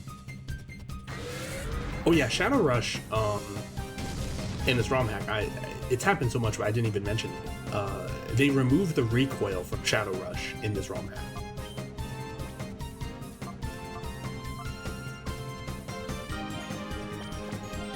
Which I'm totally cool with. One of the most annoying things when trying to catch tough to catch Pokemon was them, using Shadow Rush and they knock themselves out with recoil and then you're sad. So I'm fine with them removing recoil from Shadow Rush.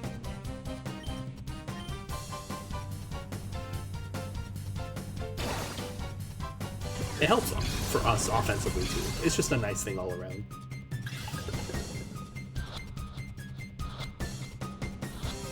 See the little fur in the background? Okay, we got it. Yeah, everything you wanted to catch having recoil would be really annoying. Yes. And it is. It is annoying. When you would fight against, like, the stronger Pokemon, you kind of just have to put them to sleep so they don't knock themselves out.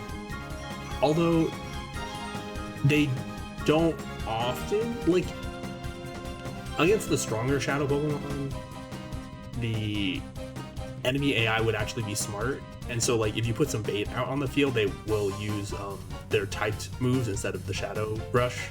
So, like, you could play around it, but at the same time, it's better that it's not a thing at all that you have to worry about.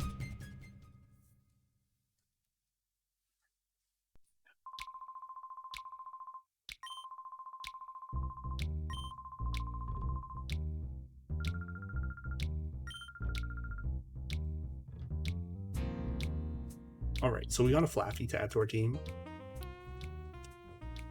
I was hoping they would change around some of these, but what can you do?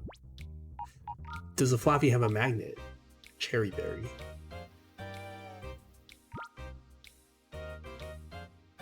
Okay.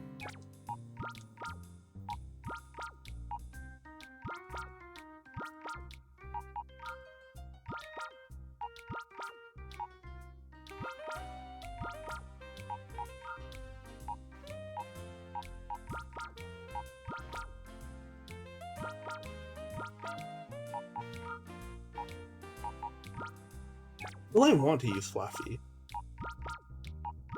Probably in some capacity, right?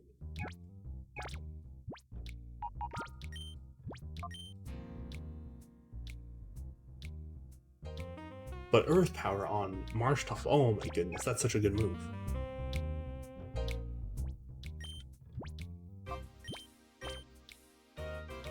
Naive, okay,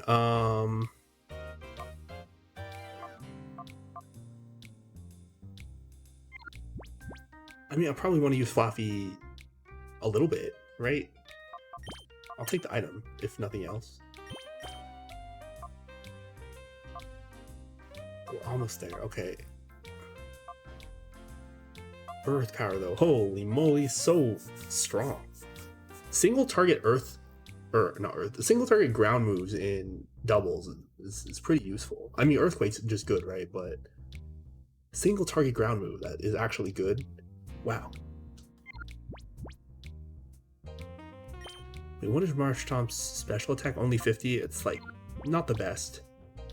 But it's still fine. I'm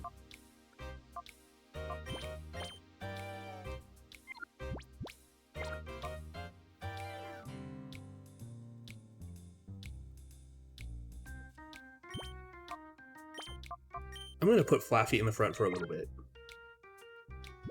I do want to get for its next move when I send it into the next battle, but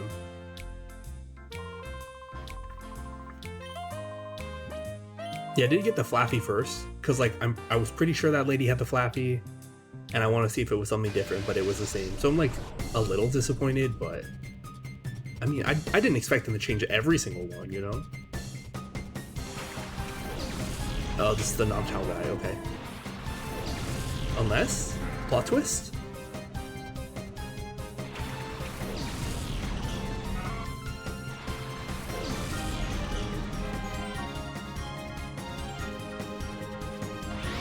No, it's a Noctowl. Okay, what'd you get? Follow me. Not the best, not the best. Flaffy's bar didn't go down as much. Yeah, I know it's based on their natures.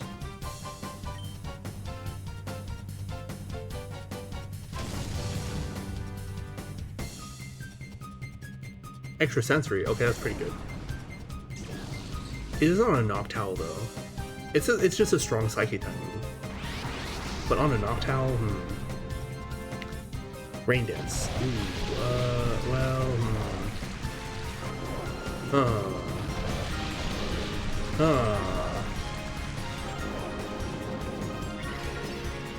Rain Dish, okay. Annoying, but alright. I'm worried about Furret. Furret might just get knocked out. It's like kind of fine though. It's kind of fine. It's kind of fine. I'm gonna.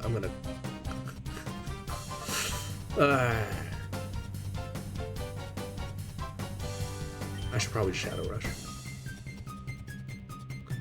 I'll call at some point.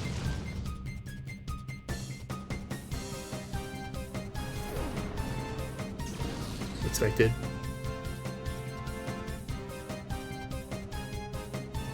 If Flappy can knock out the Pelipper, then Furret will be safe for another...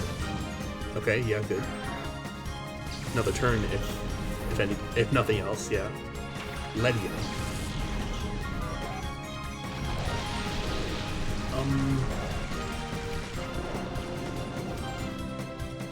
They changed Ledian's type, right? Furret's in so much danger, but like it's also just kind of fine that it gets knocked out. It doesn't really matter.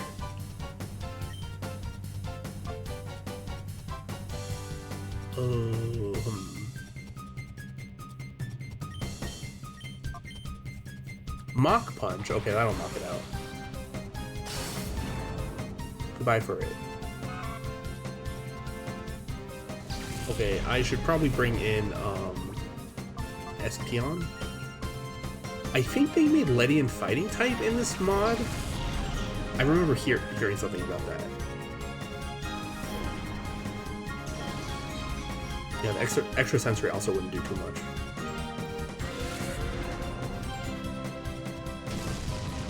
Crit, nice. That did a lot.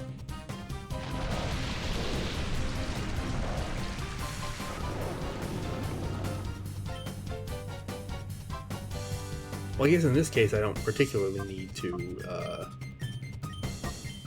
attack with Espeon. I'll just keep it safe with the Morning Sun. Oh, never mind. The Noctowl's faster, huh? I guess it is higher level. Oh, it healed less because of the rain. I forgot.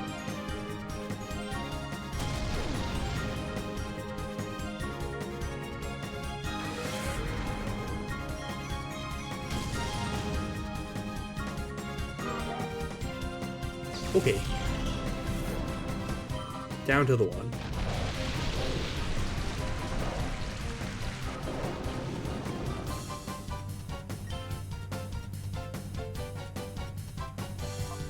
Guess I'll just use Confusion. It probably won't do that much.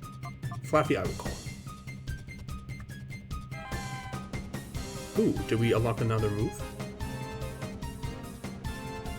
Flaffy should live one more hit, right? Okay.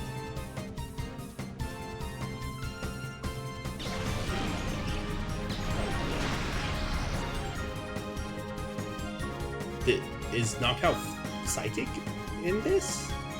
Must be, right? Okay, interesting. In that case... No, you're switching. You're switching. We'll bring in Umbreon.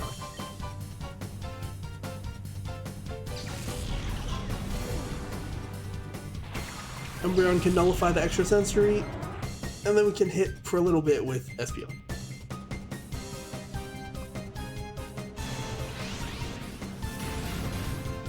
I guess that is a real little bit. Okay, let's Helping Hand, Bite. There's no way this is going to be too much. Noctowl's like pretty bulky, I guess? And alright, Umbreon's pretty weak. Shadow Rush, or on the Espeon probably? Yeah.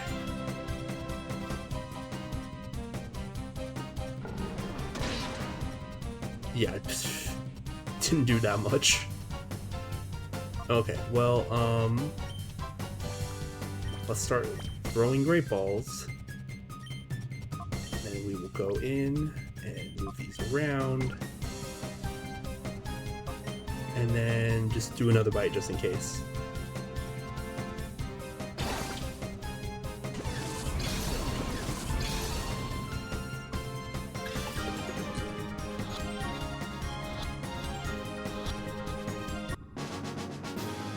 Okay, we got it. Very good.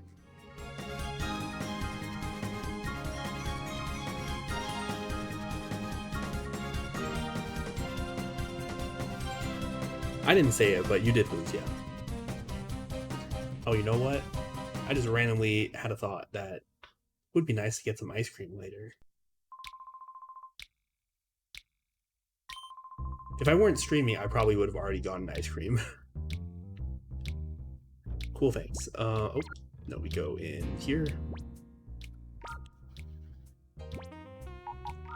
Let's take a look at this Noctowl, although I should heal everyone. I guess I should use Marshtomp for this, but it has a sharp beak. Nice, okay.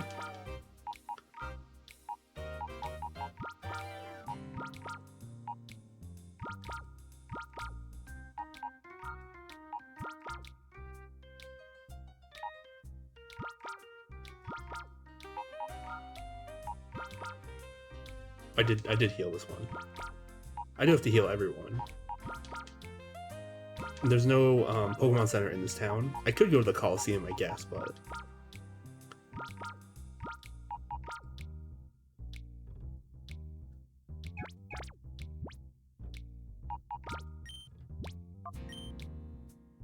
Ice cream is good. I recommend it. Yep, same.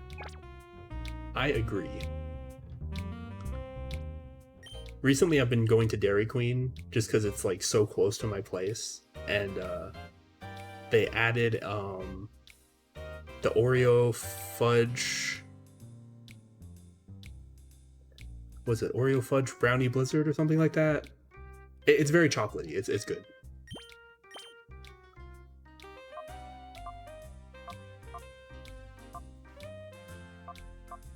They should have added the magnet to this game, honestly.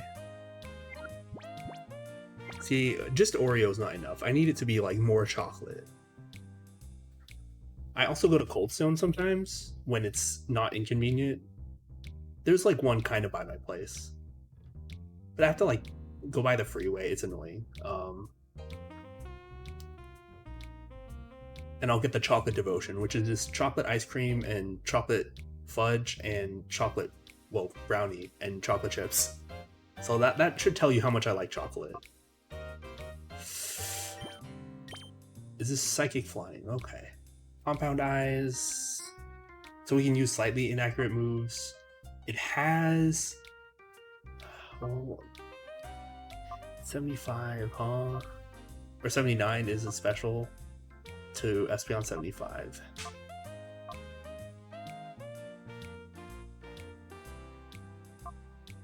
This makes me feel like in this ROM hack, Noctowl might just be better than Espeon. Obviously it's higher level, so like the stats are going to be higher, but flying is a good type to have because I'm sure there'll be a lot of earthquakes flying around.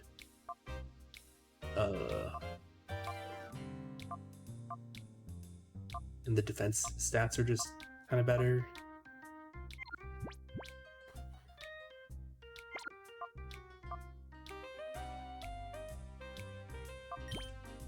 Did Fluffy unlock a move? Not yet. Maybe after one more battle. Let's do this for now. Okay, who's next? Hat Lady?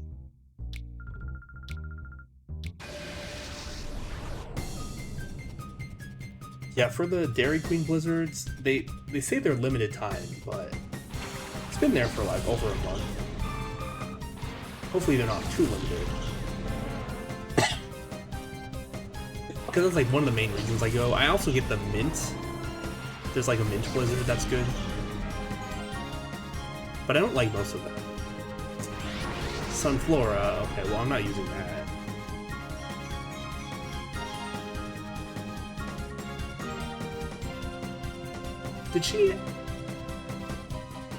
Did she have a Sunflora? Or was it originally... Was this the Skip Bloom lady? I don't remember. Thunderwave, nice. So you really do just capture people's Pokemon in this? Yeah.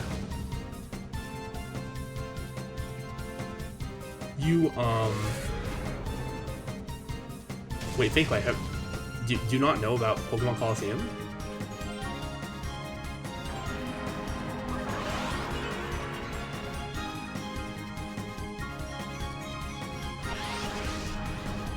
Not this game, okay.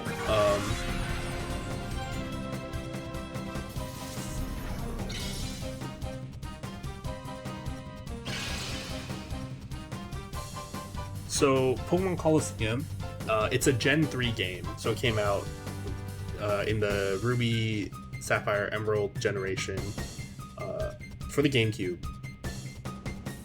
It's all double battles, which is great. One of the best things about it. And you play as a former member of Team Snag'em who steals a snag machine from Team Snag'em for whatever reason. And you meet this girl Rui, and she's like, there's these shadow Pokemon and we gotta save them. So you go around and she tells you which ones are shadow Pokemon because she just can see their black aura for whatever reason, and you just steal them with the snag machine.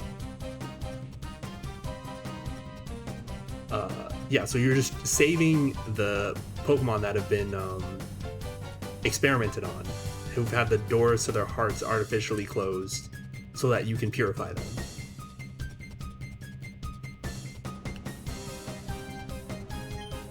Yeah, so there's like an actual story. It's not super robust, it's a Pokemon game. But yeah, there is a story.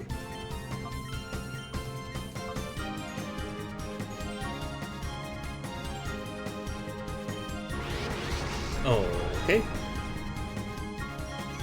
Yeah, so you'll see Shadow Pokemon, right? We catch them, and they only have access to one move at first. But as you purify them, the purple bar goes down, and they slowly unlock more of their moves. And then at a certain point in the game, a little bit later on, like it's towards the beginning, but it is after like the first boss, you get the ability to purify the Pokemon completely and turn them back into normal Pokemon.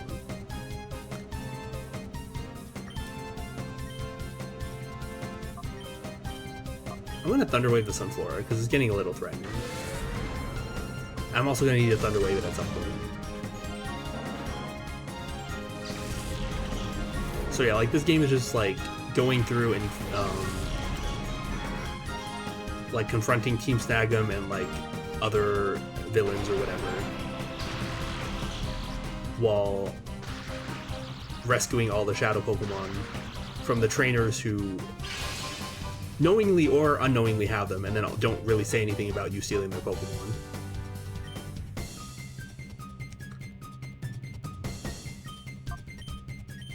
And then purifying the Pokemon and using them on your own team. There's no wild Pokemon, so you do have to just build your team out of Pokemon you capture from other trainers, which is a very interesting spin on it. It's part of why I like the base game so much. because like your options are very limited. You don't even have access to all the items in the game, like that would be available in a mainline game. Oh no, that's not good.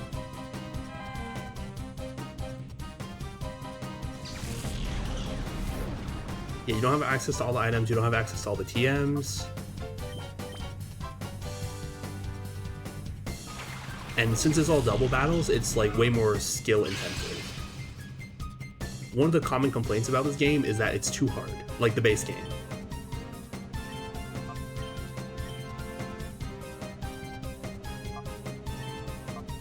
Because like the enemy trainers, like they actually have some semblance of strategy, and if you're just mashing buttons and just choosing attack moves on your starters and not thinking about it, then you're not going to get that far.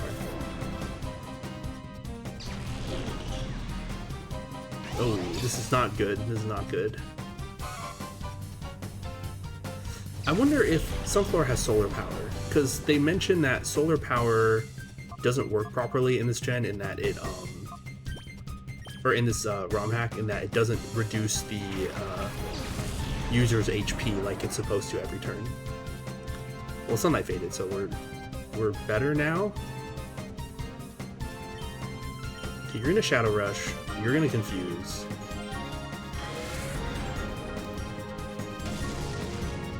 That's a crit.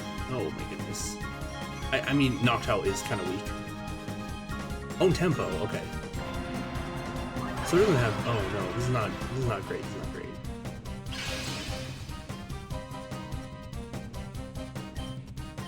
We're just gonna wear it down a little bit.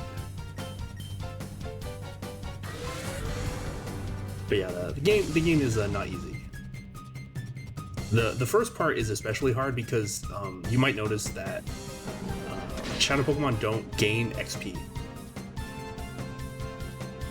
so they can't level up. Okay, we're gonna throw a ball, I think. I'm actually gonna use a ball here because, well, what can you do? I want to call Noctowl. Oh! The call might not go through if I catch it first.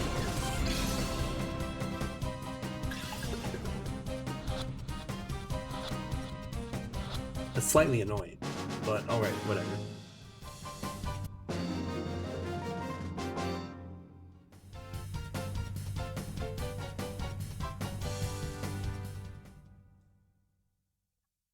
But yeah, so I love the double battle mechanics. In Gen 3, they weren't completely fleshed out, so it got much better in Gen 4. Chestoberry, huh? Okay. Well, I saw this just from the battle. It has, oh, that's a pretty high special attack stat. Did they buff? They must have buffed Sunflower in this ROM hack. They must have. Okay, it might be worth using. Sassy's also pretty good because it's slow anyway. Okay, might be worth using.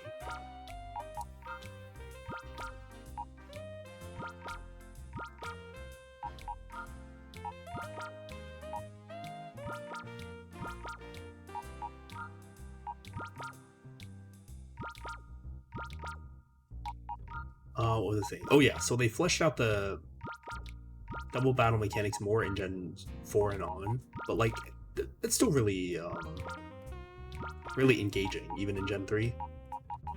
One of the big problems about double battles in Gen 3 was screen real estate. Like when you're playing on the GBA, the screen's so tiny, they can't fit everything on the screen. So they had to make some concessions. The targeting was awful. It just makes the Pokemon blink. But on a console game, you know, like for the GameCube, they actually have the space to make the UI good. So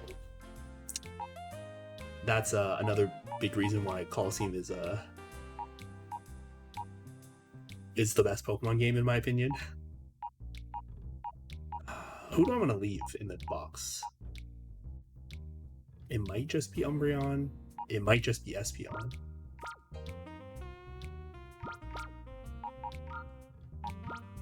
You're in hyper mode still. So I definitely want to send you in and call you right away. So like Sunflora and Noctowl are generally like not good Pokemon. They're like pretty weak. But in this ROM hack, if they buff them, they might actually be good. Let me check something.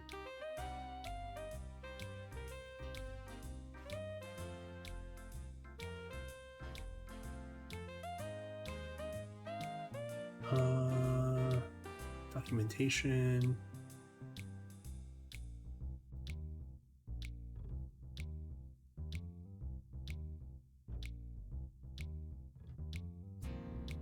Stat changes.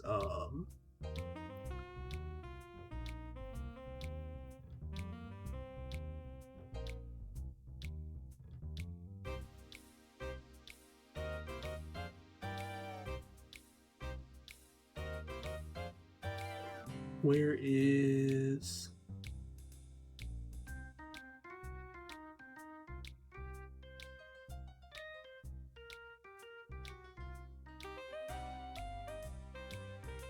Sunflora.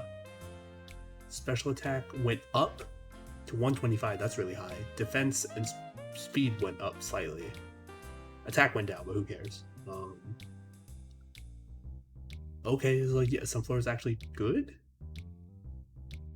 Maybe not good. Noctowl HP went up, defense went up, special attack went up. Okay.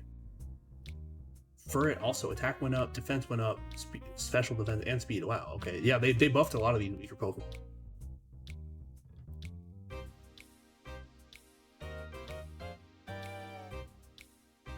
Very good to know. Very good to know.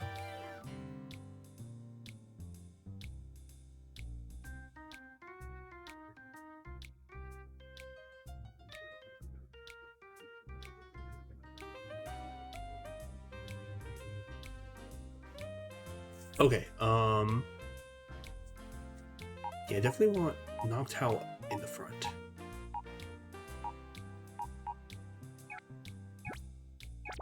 Okay, bye, Espeon.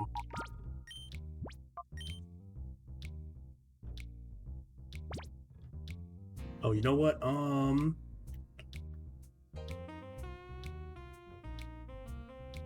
I've been streaming for a couple hours. I should take a short break. So I'm just gonna... Yeah, I'm gonna just take like a 5-minute break. So I will be back in a little bit.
Okay, I am back. Time to steal more Pokemon. This is the Quagsire guy, right? Thank you, thank you. Battling fans.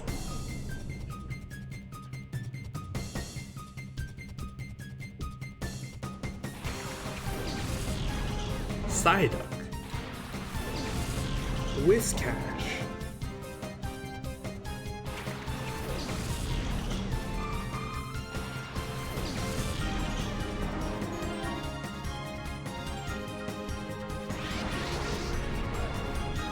Oh! Oh!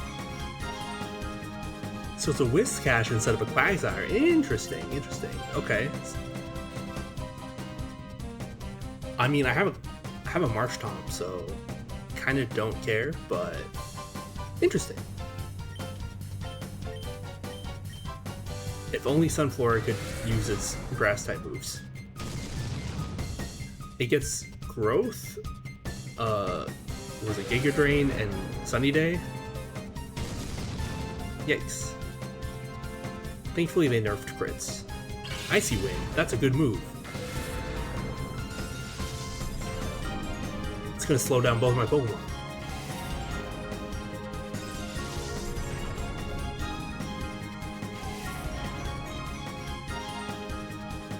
Not that Sunflora was very fast. Ugh, it lived. Okay, I'm gonna call the Noctowl. I would like to call it before it, you know, potentially gets knocked out. And I learned a move. We'll see what it is. Ugh, the music in Colosseum is so good.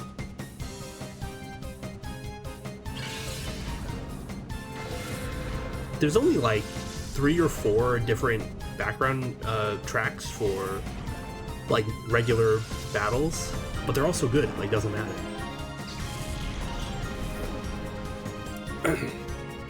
Okay, yeah, well, what did you got Hypnosis? Okay, I mean, wait, 65 accuracy. Okay. Had to check the accuracy because it varies between games, even within the same generation. It's dumb, but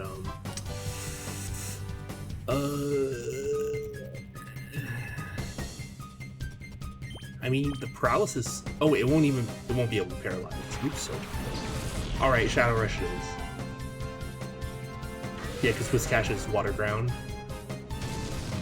Makes sense that they would replace Quagsire with it. Quagsire is cool, but it's not great in this game. I like the instantaneous shift of both trainer and Pokemon to the center because he only has one now. Bulldoze? That's not a Gen 3 move. That also reduces speed. Oh yeah, in the documentation, I think it said there are some moves that are supposed to hit all Pokemon on the field, but do not hit your ally, and I think Bulldoze was on the list. So it's like slightly buffed. Its 60 base power reduces speed of all Pokemon that it hits, so... Our move sure didn't do much.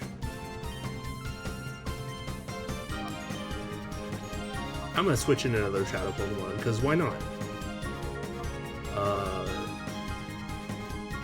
Alright, Marshtomp, you can go in.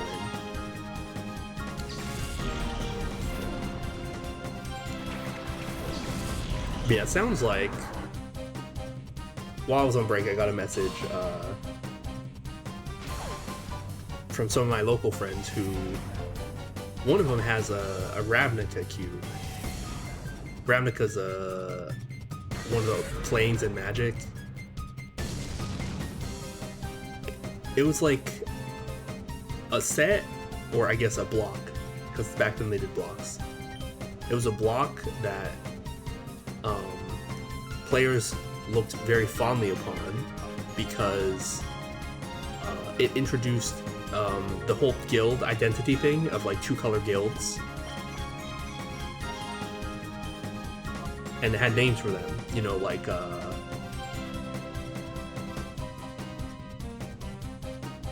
like Azorius or Demir, Gruul, stuff like that. And you switched items. That was probably a really good thing for Magic, yeah. I think people argue that it's like one of the best things that happened to Magic. So players look upon it very fondly.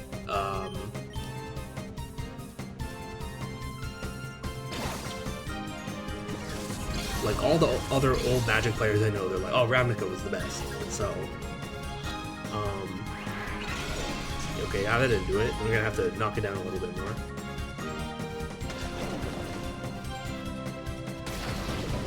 But for me, who only started playing Magic like somewhat recently, I started technically 3 years ago. I played one set, and then that was pretty much it. And then I picked it back up again recently with Bloomburrow. So for me, my only real exposure to the plane of Ravnica is through the set that came out earlier this year called Murders at Karlov Manor, which takes place in Ravnica, but it's really a whole joke because it was like a murder mystery party.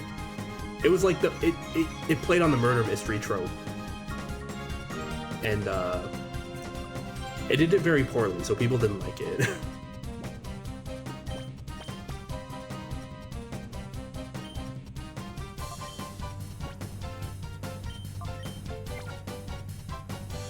But for me, I'm planning on making fun of that trope the entire time we do the cube, because I just don't have that attachment to Ravnica that they do. For me, Ravnica is the detective plane, where everyone's just a detective for some reason. Because they need a whole plane full of detectives. I'm the other way, I stopped playing Magic in 2002 or 2003. Kind of pay attention, but have no desire to go back. Totally fair. Card games are not a wise investment, but they're what I enjoy, so I don't mind spending money on them. I also just like keep all the cards. Like I don't expect to make my money back or sell the cards or later or whatever. So I keep everything, and then can always play dead card games with friends later. Like I still have Buddy Fight decks. I still have old Card Fight Vanguard decks, Kaijudo decks, a Kaijudo cube. So that's just how I treat it. Whiscash though, interesting.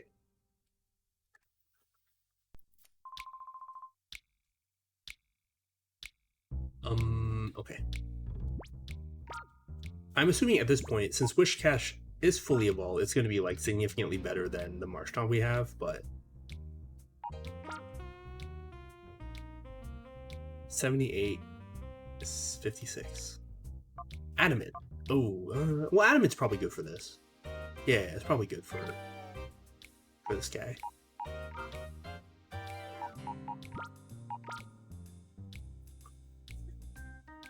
Yeah. Yeah, the Whiscash is better for now, but once Marshtomp is fully evolved, I'm sure it'll be better.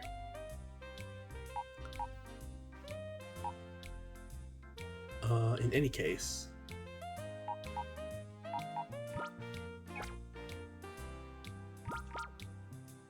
we'll just go through and do this on everyone. So Whiscash is not getting added to the party. Wait, I need actually to take the Noctowl out. Okay.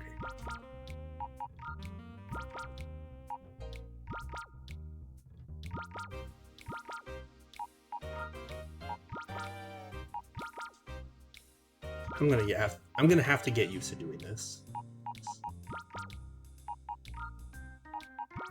I wonder if they added more Shadow Pokemon or if they just switched them around. I could see either being the case. I read that apparently there's a max cap of 128 Shadow Pokemon in XD Gale of Darkness, which is the sequel to this game. So I wouldn't be surprised if there was some sort of limitation like that in this game as well. Have some old card games sitting around, would never have an excuse to pull them out, yeah. Legend of the Five Rings, yeah, a huge part of my life for a while, but it never had anything. Yes. But that's totally fine, right? Like you just say, okay, we're using cards from up to this set or up to this point in time, or this specific format or whatever. I don't know how Legend of the Five Rings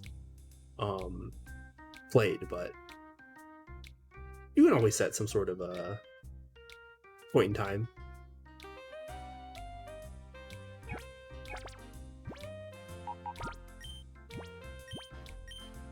Like when I play with my old Buddy Fight decks. Like I didn't play Buddy Fight all the way until it got canceled because the game was getting really ridiculous. Just in Season 4. So I'll usually play with decks only including cards from Season 3 and before. Even though I do have Season 4 cards. I have some Season 4 decks, but they're just like kind of whatever. They're not that fun to play.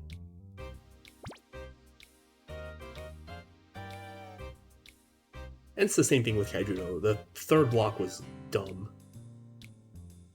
So my cube is like entirely blocks 1 and 2. And then my decks, I made them all block 2. Power level went up and down like crazy. Interesting. Huh. I mean, if it is like rotating, then it's within their power to do that. It's one of the benefits of making a rotating format.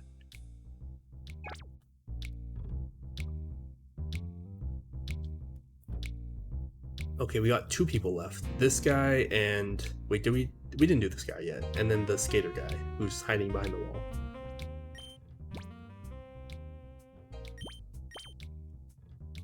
Hypnosis is good for catching shadow Pokemon.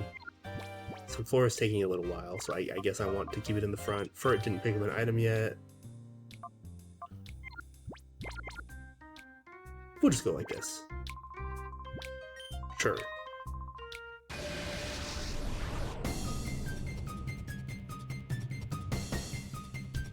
Yeah, I mean, as long as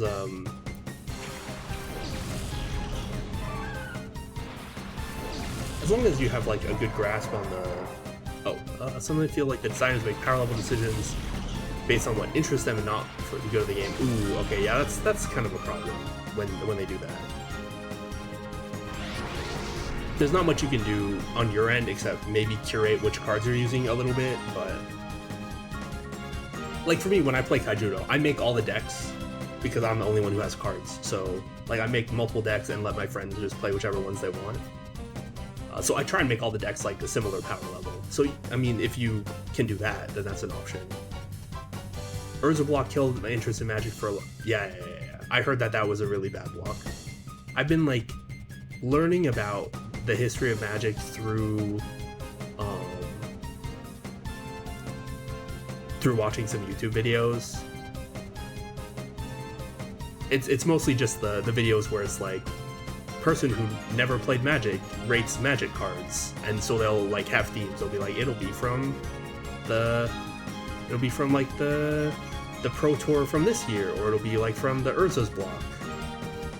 And it's like really fun to learn the history through those videos, because you can see the cards that they designed and then like how they played, how people evaluate them nowadays, and then what they did to the health of the game. Okay, this is the Misdreavus guy. Did they buff Misdreavus? I wonder. Yeah, those videos are pretty funny.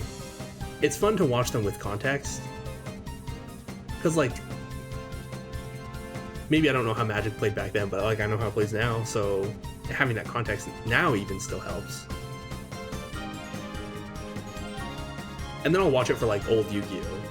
Like not modern, because modern's insane. Misdreavus, HP buff, special attack buff, special defense, and speed buff. Okay, Misdreavus is actually good. They spelled the name wrong in the documentation. I don't think grammar was this person's strong suit. Yeah, it was a mess. So much fast mana, yeah. Yep. That sounds about right. I mean, that's Magic though. Let's try and Hypnosis this Misdreavus, because it might get out of hand. Ooh, Confuse Ray, okay. That's not good.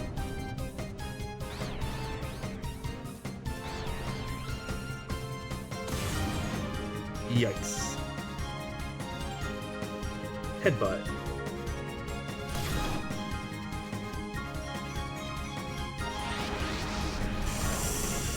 Okay, it's not going great.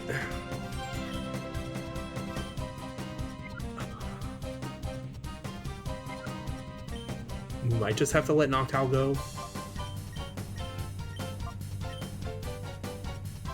Yeah, I mean, I've heard about multiple formats where Magic is just completely imbalanced and then, like, turn 1 and 2 kills just happen. Not a lot of interactivity. Yeah. That sounds about right for Magic, honestly. Who do we want next? Furret will probably curb the damage that Misdreavus can do, so I guess.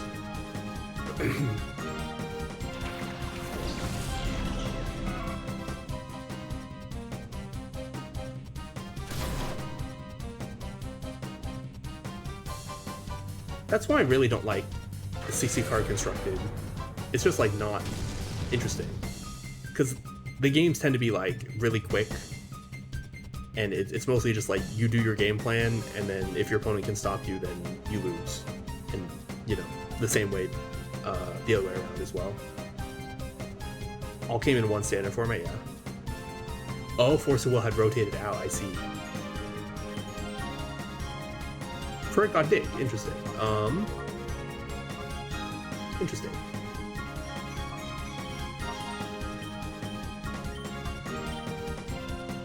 Shadow Ball on the Subflora, surely. Shadow Ball's very strong. Yeah, I know nowadays people are complaining about there's this card called Vexing Bauble that came out this year. It's a 1-mana artifact that while it's on the field, if a spell was cast and no mana was spent to cast it, then counter that spell. So like it stops stuff like Force of Will. But you can also, I think, pay 1, tap it, and sacrifice it to draw a card. So you can just put that up.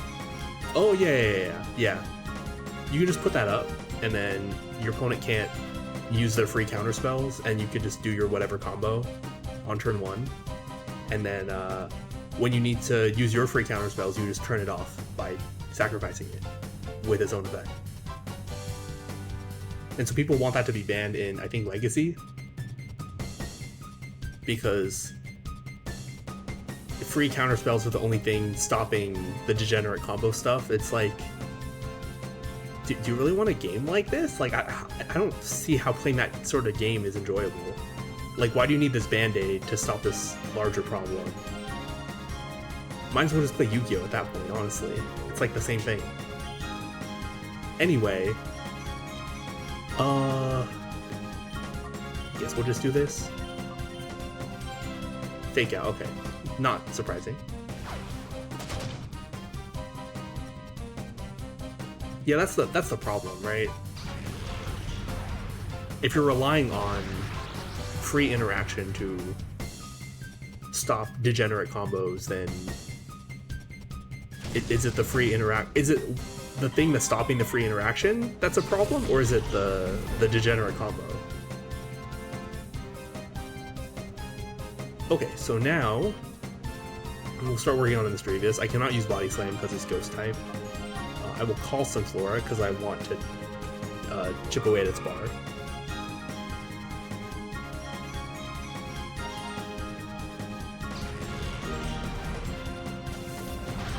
Yeah, that's the thing. If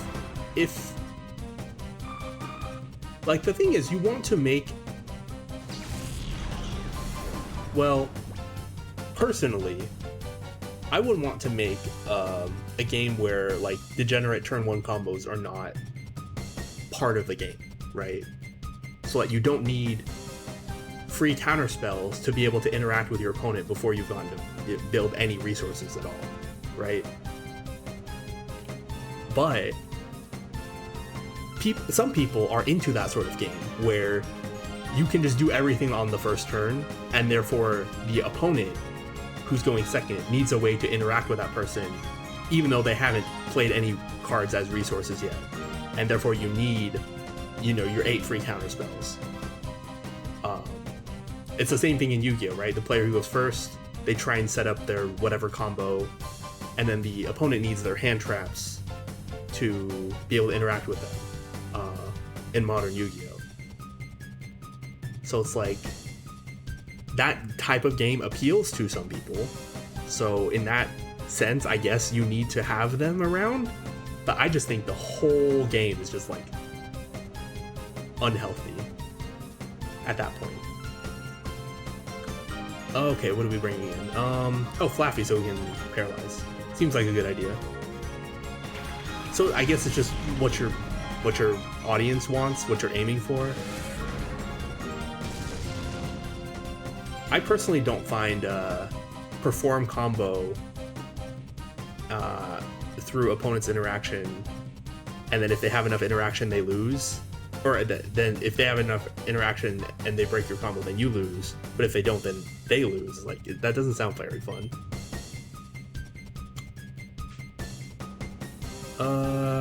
One more Shadow Rush is probably fine. And then Thunder Wave. Ooh.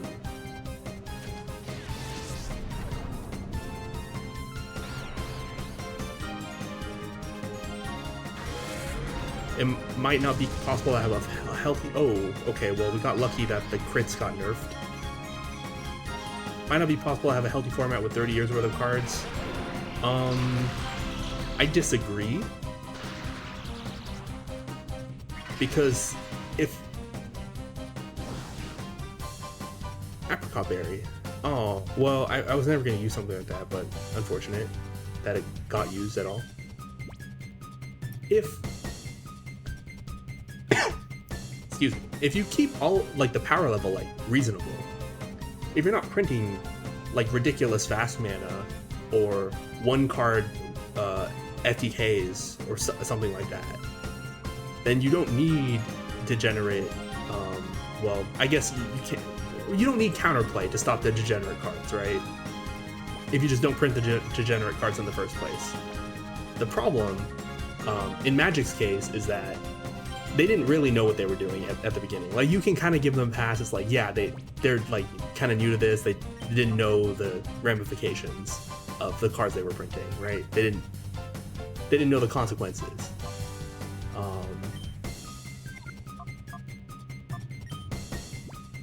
In Yu-Gi-Oh, they just kind of did it on purpose. They're like, oh, well, this is what the players want, so we'll just do it.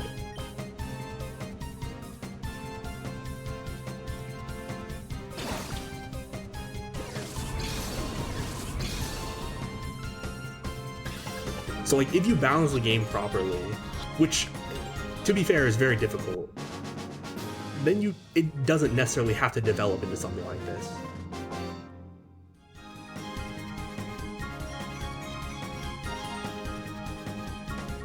But, the profit incentive gets in the way, right? You need to print more and more powerful cards for players to buy. Otherwise, why would they buy the new stuff? Set rotation was supposed to be the answer to that, but you see how well that worked out.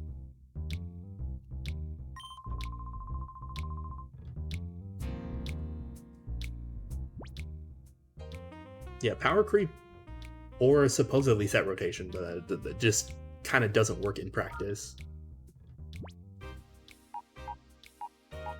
Okay, we're probably going to use Misdreavus. Seems pretty good. Shadow Ball's good. Levitate's good. It got good stats. Like, look at that. Special attack 90. Yeah, we're using this for sure.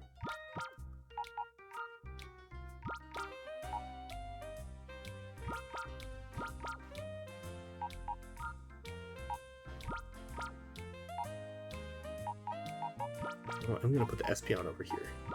Or just move it over, I guess. It's in the way. Actually, is it in the way? Does it actually matter? I don't think it matters. It might not matter. Because I have to put it down and then pick it up anyway.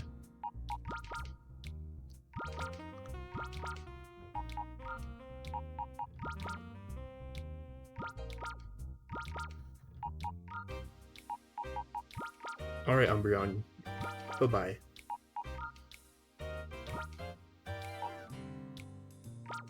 What nature was this? Rash. I don't think that's good for us, but it's not necessarily bad. Wait, is Rash special attack? I know it reduces one of the defenses. I don't have all the natures memorized anymore. Ghost Fairy. Is that a good type combination? Fairy is already good against fighting. Well, Ghost already is immune to fighting. Ghost resists poison, right? So that's good. Fairy resists dark, so that's good. This seems like a good typing. I assume anything with Fairy is probably an improvement. You know what? You're probably right. That's probably just correct. Okay.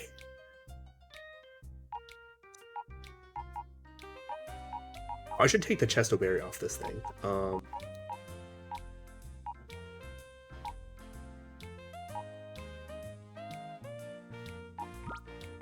Did anyone get any other moves? Mega Drain, great. Good. That's 60, good, they buffed it. Okay, great. This is good.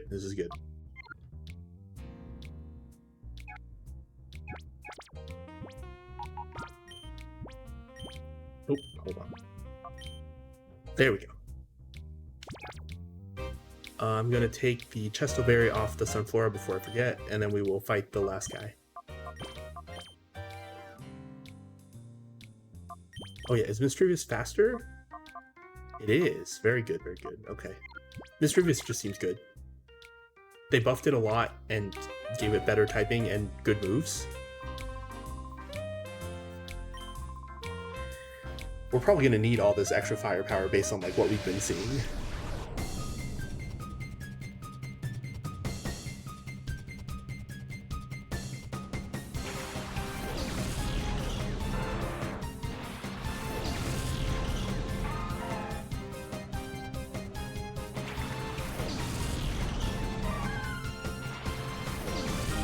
Which one's going to be the shadow?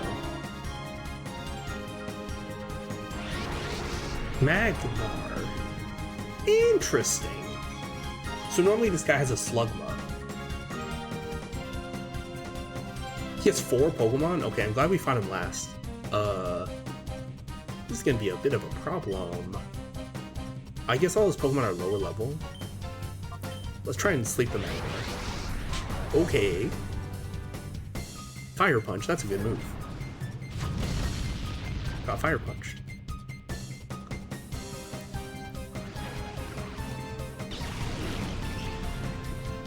Okay, it will sleepy for now. Bubble Beam. That's a respectable move.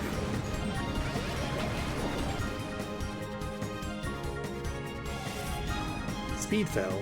Well, it's whatever. Right. Let's try this again.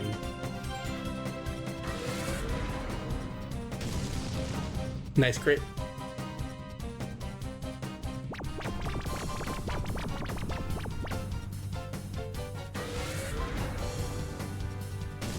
Nice crit. Still didn't kill with 2 crits. But that, again, they nerf the crits. They only do 50% more damage instead of double damage.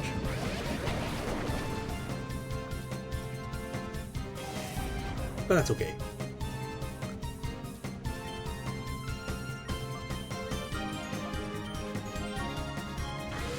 We'll finish the Azumarill and hit whatever comes in.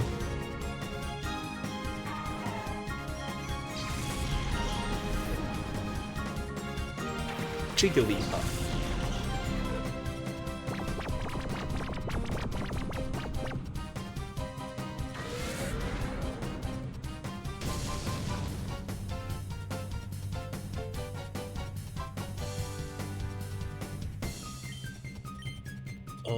We should be able to knock out the Jigglypuff, right?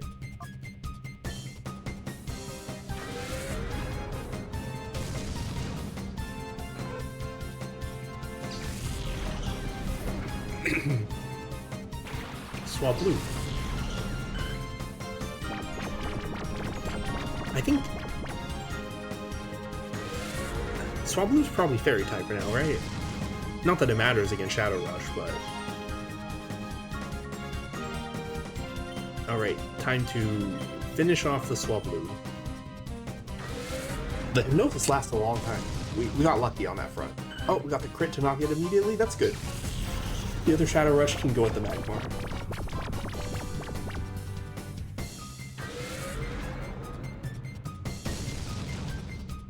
Okay.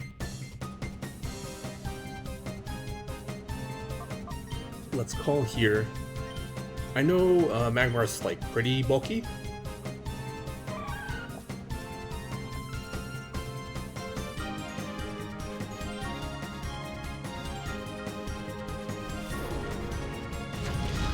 Okay.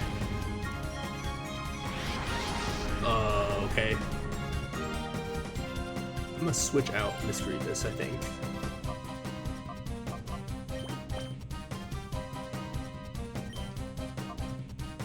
Oh, I can't use Hypnosis unless I call first. In Hyper Mode, your Pokemon will ignore your commands and you can't use items on them unless it's just Shadow Rush. So, like when they're in Hyper Mode, you can just Shadow Rush and it has an increased crit chance, but outside of that, you can't do anything else really.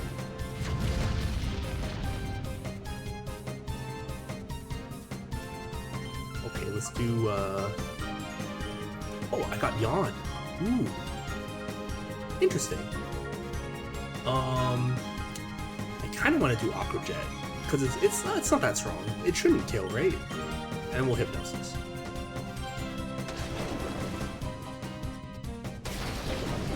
Okay, good. Magmar probably has a relatively low catch rate, because it's like a late game Pokemon in Gen 1. So we will probably need to sleep here. I'm scared to do much more to it, so...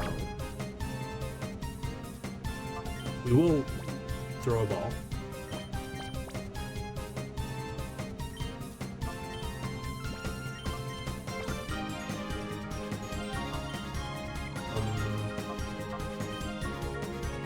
And just pass, I guess. I could switch in more Pokemon, I suppose. But I want to keep Noctowl out in case I need to sleep it again. Which is good.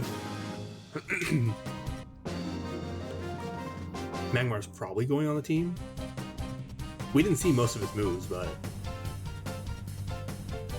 I mean, a Magmar with Fire Punch is probably just good.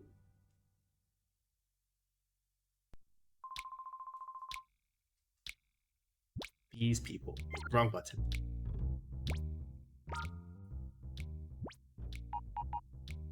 Rossberry, that's the freeze one, right? It doesn't have Flame Body. That prevents it from freezing, right? So why does it need a Rossberry? Serious Nature. That is no influence on stats. Yeah, stats are pretty high. I mean, it's just a Magmar. But it doesn't evolve in this game, so... like, it doesn't... like, it's gonna be very good right now. Ooh, except against Mirabee. Well, maybe Mirabee doesn't have the same team that he does in the base game. Although, would they change his Pokemon? Are they allowed to? His Pokemon are iconic. I don't know if they can change them. Excuse me. Yeah, Magmar wouldn't be great against Mirabee, but... oh, and also who do I take off the team for Mag? That is a question. In any case, let me... oops.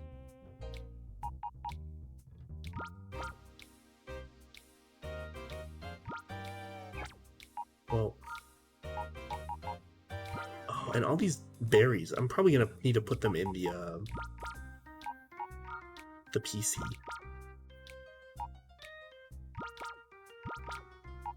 Who else did I use? Marshtomp? That's it. Alright, who else? Who's coming out? It might just be Sunflora. Sunflora's probably like... grass is like not amazing. Grass is just not amazing.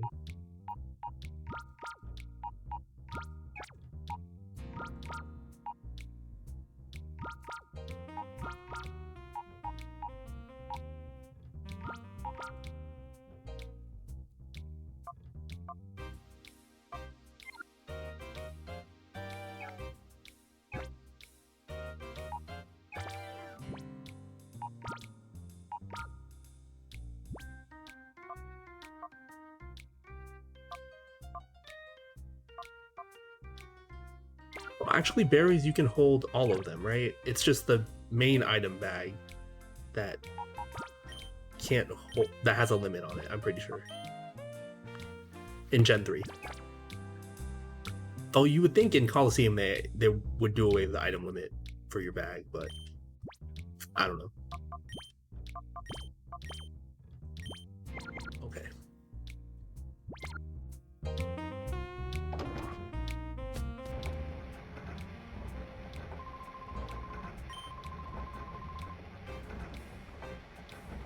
Large gears are rotating. No.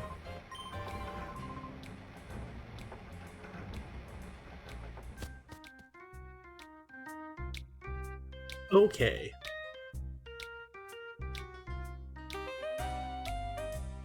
The door is locked.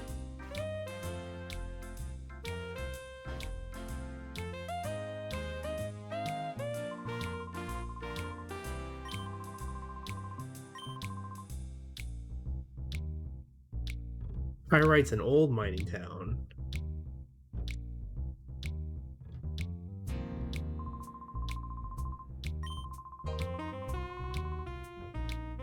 If I wasn't a guy, I could cry.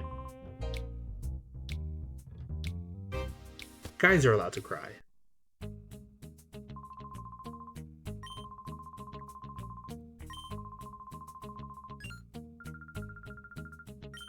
Oh, interesting. Okay, sure. So Kale normally has the ferret. So I wonder what they're going to give him. They could give him the Makuhita, which is the one you normally encounter first. They could also just give him something completely different. What would they give him? How about a Sneasel? He's a Sneasel kind of guy. And with the physical special split, Sneasel would be pretty aight in doubles. Ice is a good type.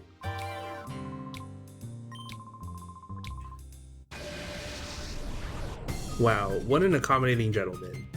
We asked him to see it and he'll show us. Curlia Kadabra. Ooh, Kadabra, huh? I read in the documentation for this ROM hack that Pokemon that normally evolve by evolution stones or by trading. Oh, it's the Curlia. Yeah, Pokemon that normally evolve by evolution stones or by trading evolve at level 40.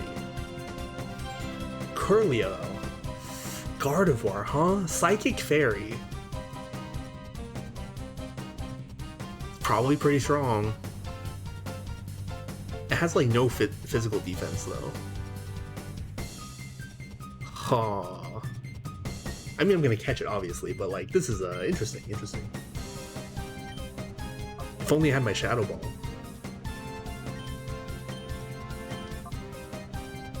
Alright, just double target the the Kadabra, I guess. Cheh.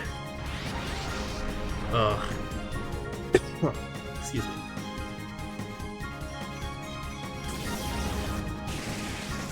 Okay.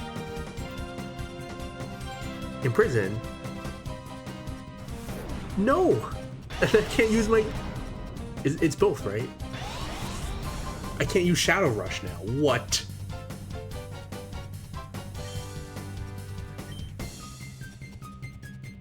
So, Imprison is a move that prevents the opposing Pokemon from using any moves that they share with the user. And since the Curlia is a Shadow Pokemon, it has Shadow Rush. So we can't use Shadow Rush. That's diabolical. Okay, well...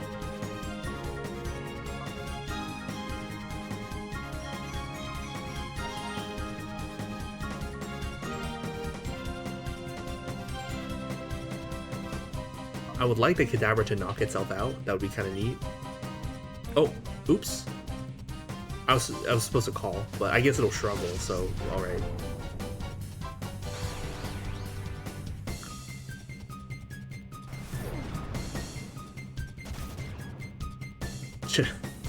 Okay.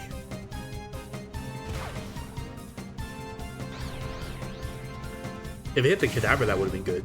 Okay, well, that works.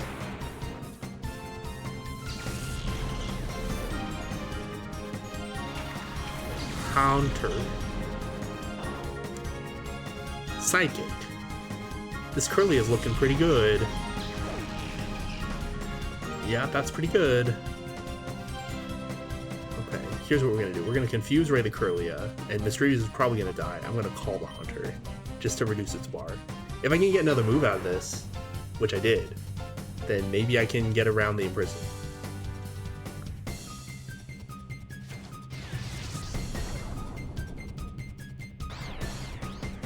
Imprison on a Shadow Golem, that's pretty funny.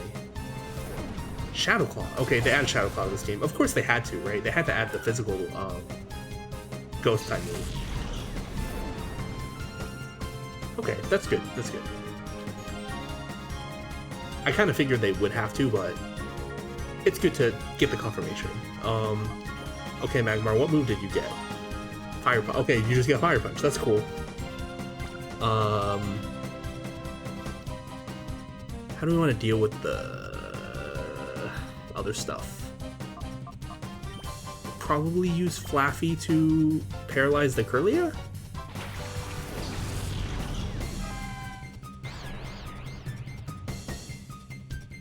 Oh, you force the Psychic through.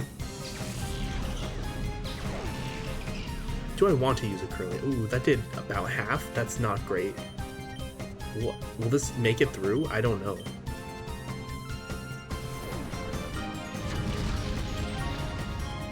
Well, that worked. Ugh, sorry for keep coughing.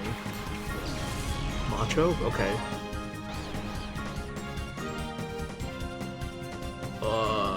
Low roll, please. Okay, good.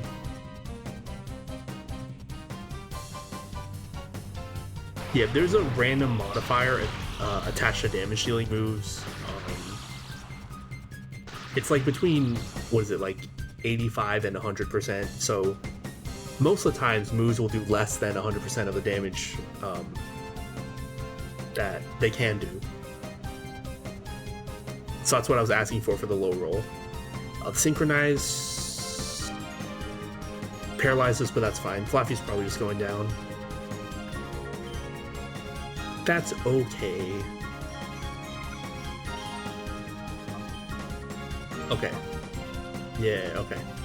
So Imprison still works on Pokemon that have switch in afterwards. Interesting.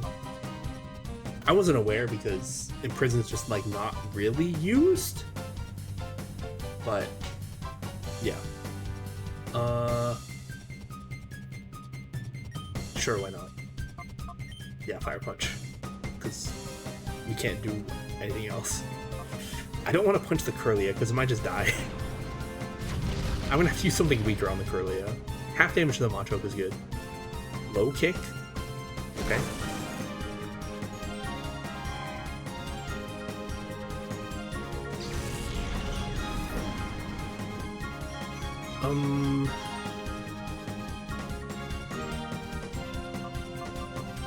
Probably just Noctowl.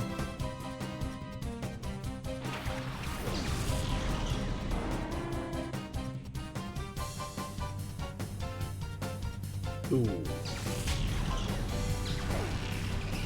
Okay, well that helps. What is dual wing beat? What? Okay, I have to look this up. Or I could just look inside the status screen.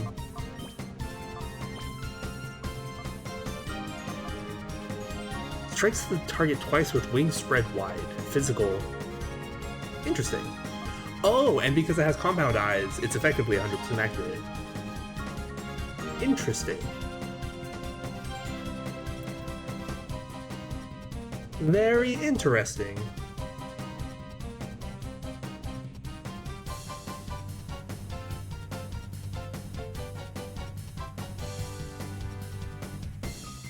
Interesting, interesting. This is a Gen 8 move. Okay. The attack is low enough that I could probably just hit the Curly and it'll be fine. I can also just use it on the Machoke, but I kind of don't want to. Okay, Dual Wing Beat. Let's try it. And I'll punch the Machoke again. Okay, very good. Yeah, these teams are definitely more varied and formidable in this ROM hack. Okay, I barely did anything. And I have the Sharp Beak on, too.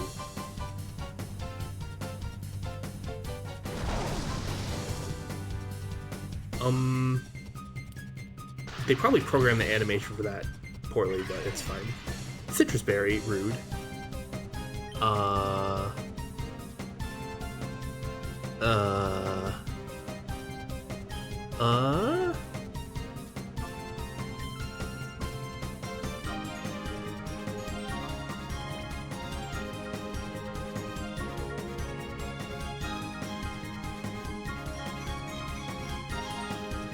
Furt's too strong. Magmar's too strong. I kind of have to do this.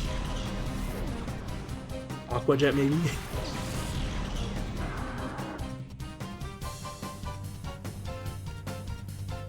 But yeah, for the animation for Dual Wing Beat, they could have skipped the second,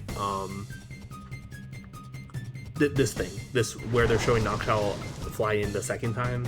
Normally for multi-hit moves, it just shows the attack once, and then it shows getting hit multiple times. In any case, we can do that one more time. And I'll just pass this turn. Marshtomp is oh yeah, it's a full bar. That's why we got Yawn, that's right. Okay. We should be good. Oh, I don't like how long this move takes.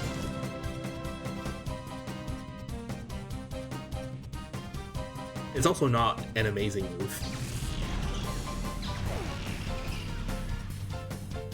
Alright. Great Ball should do it.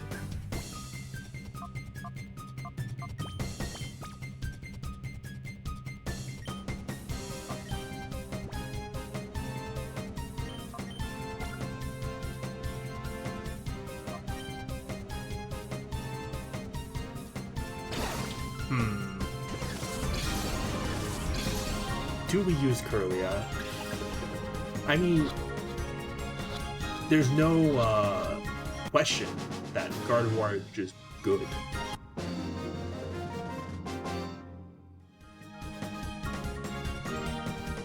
I'm looking at the stat changes. Apparently they buffed Gardevoir's HP slightly. I don't think that matters too much.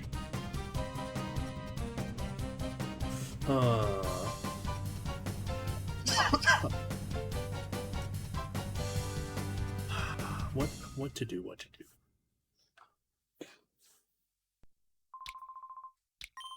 That Line Mirror Bee. It's almost like I also had a team full of Shadow Pokemon.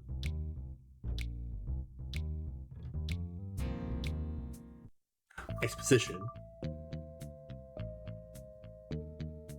The crazy looking guy from before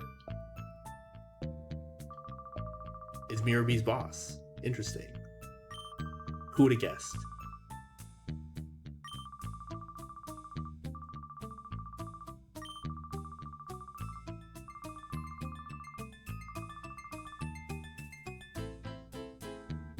Save your dancing, he says, but will Mirror Bee listen? Probably not.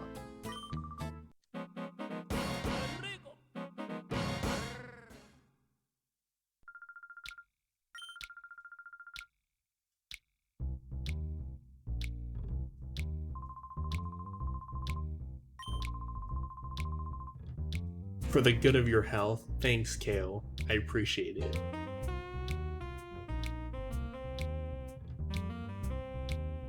Do I put Curlia on the team? The team's already kind of stacked.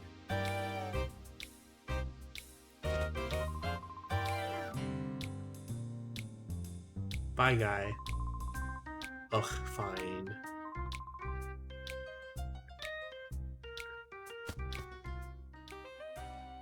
What?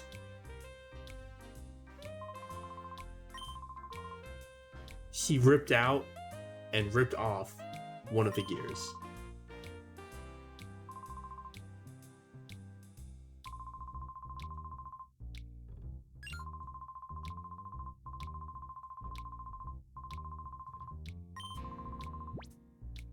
Sure.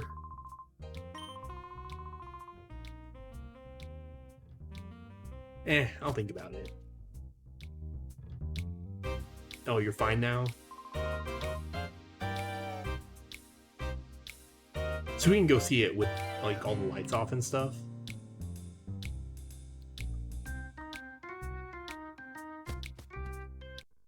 I just noticed that there's, like, stairs.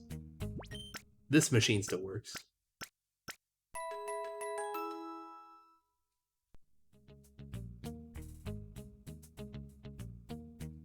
PC also works. Corellia hasn't. Oh wait, it's citrus berry. That's right.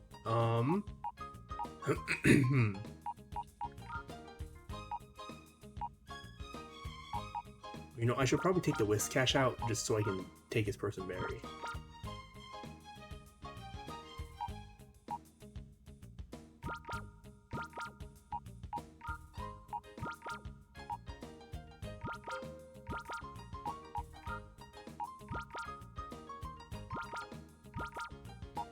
Did not use for it.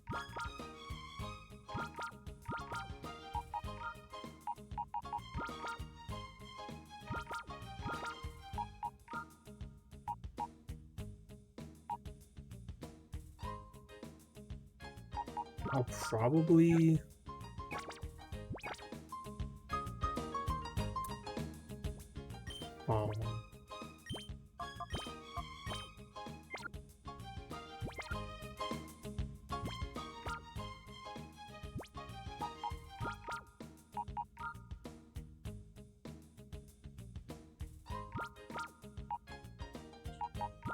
probably leave Corellia for now. Bold nature, that's not great. Like, Corellia, again, is, like, undeniably good. But I think I'll leave it for now. I've got the Mischievous for Fairy, I've got the Noctowl for Psychic. Like, it might be okay. Maybe I'll take the Corellia out later, but...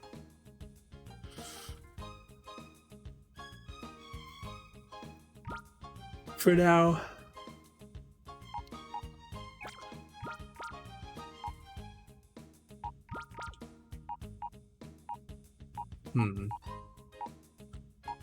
Furt's also not doing a ton at the moment, but like it's just a good physical attacker. Can't really complain about it. Furt also got Dig, which is not bad.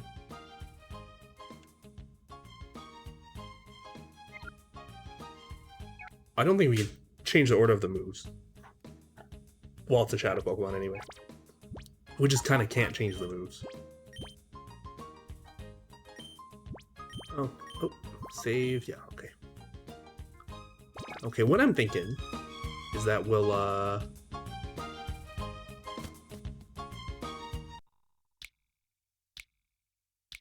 probably just get the gear, turn the Colosseum on, and then I think I might want to end stream after that. We did a lot already. We got 9 Shadow Pokemon, which is all the ones we have access to until this point.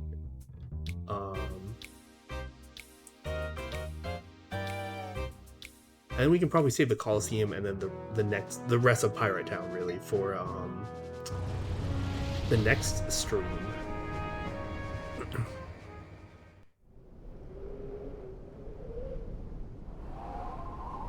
Some guy came wandering by a while back. He threw out some trash and then took off.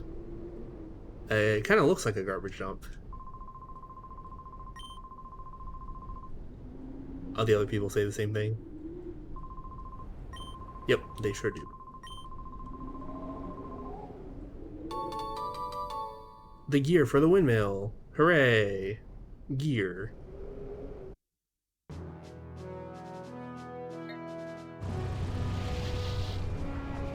Yeah, I think I'll save the Colosseum for... because as soon as we do the Colosseum, if I remember correctly, we're going to get thrown into the next area. So I think I'll save the Colosseum for next stream.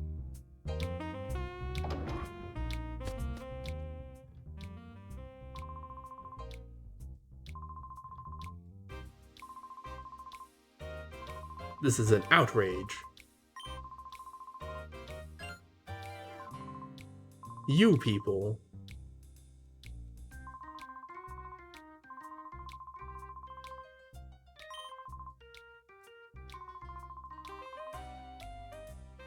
Why can't you put it back where it belongs?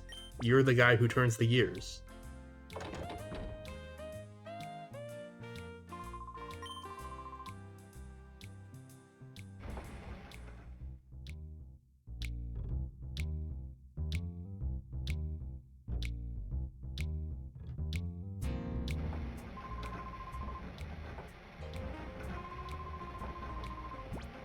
Sure.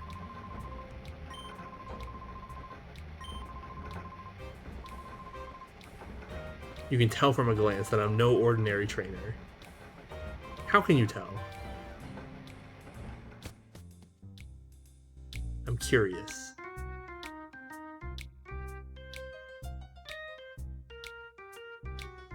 But yeah, I'm just gonna go in here and save. Like, the save feature seems like it's been working even out in the field, but I think between sessions, or before I turn my game up, I'm gonna save at like an actual PC just to be safe.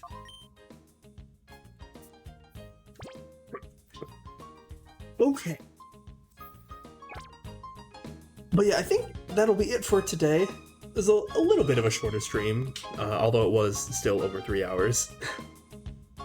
But yeah, so far it's been pretty engaging getting to play Colosseum again, but the Grand Colosseum mod, the difficulty is definitely increased. But we're also getting a lot more usable Pokemon. Cause like in the base game you get like Slugma, you get Skiploom, you get Quagsire. They're like kind of hard to justify using. You're just kind of using them because you have to. But like, we're getting a buffed for it, buffed Misdreavus, buffed Noctowl, a Marshtomp. It seems like we're going to be able to build a pretty formidable team. So,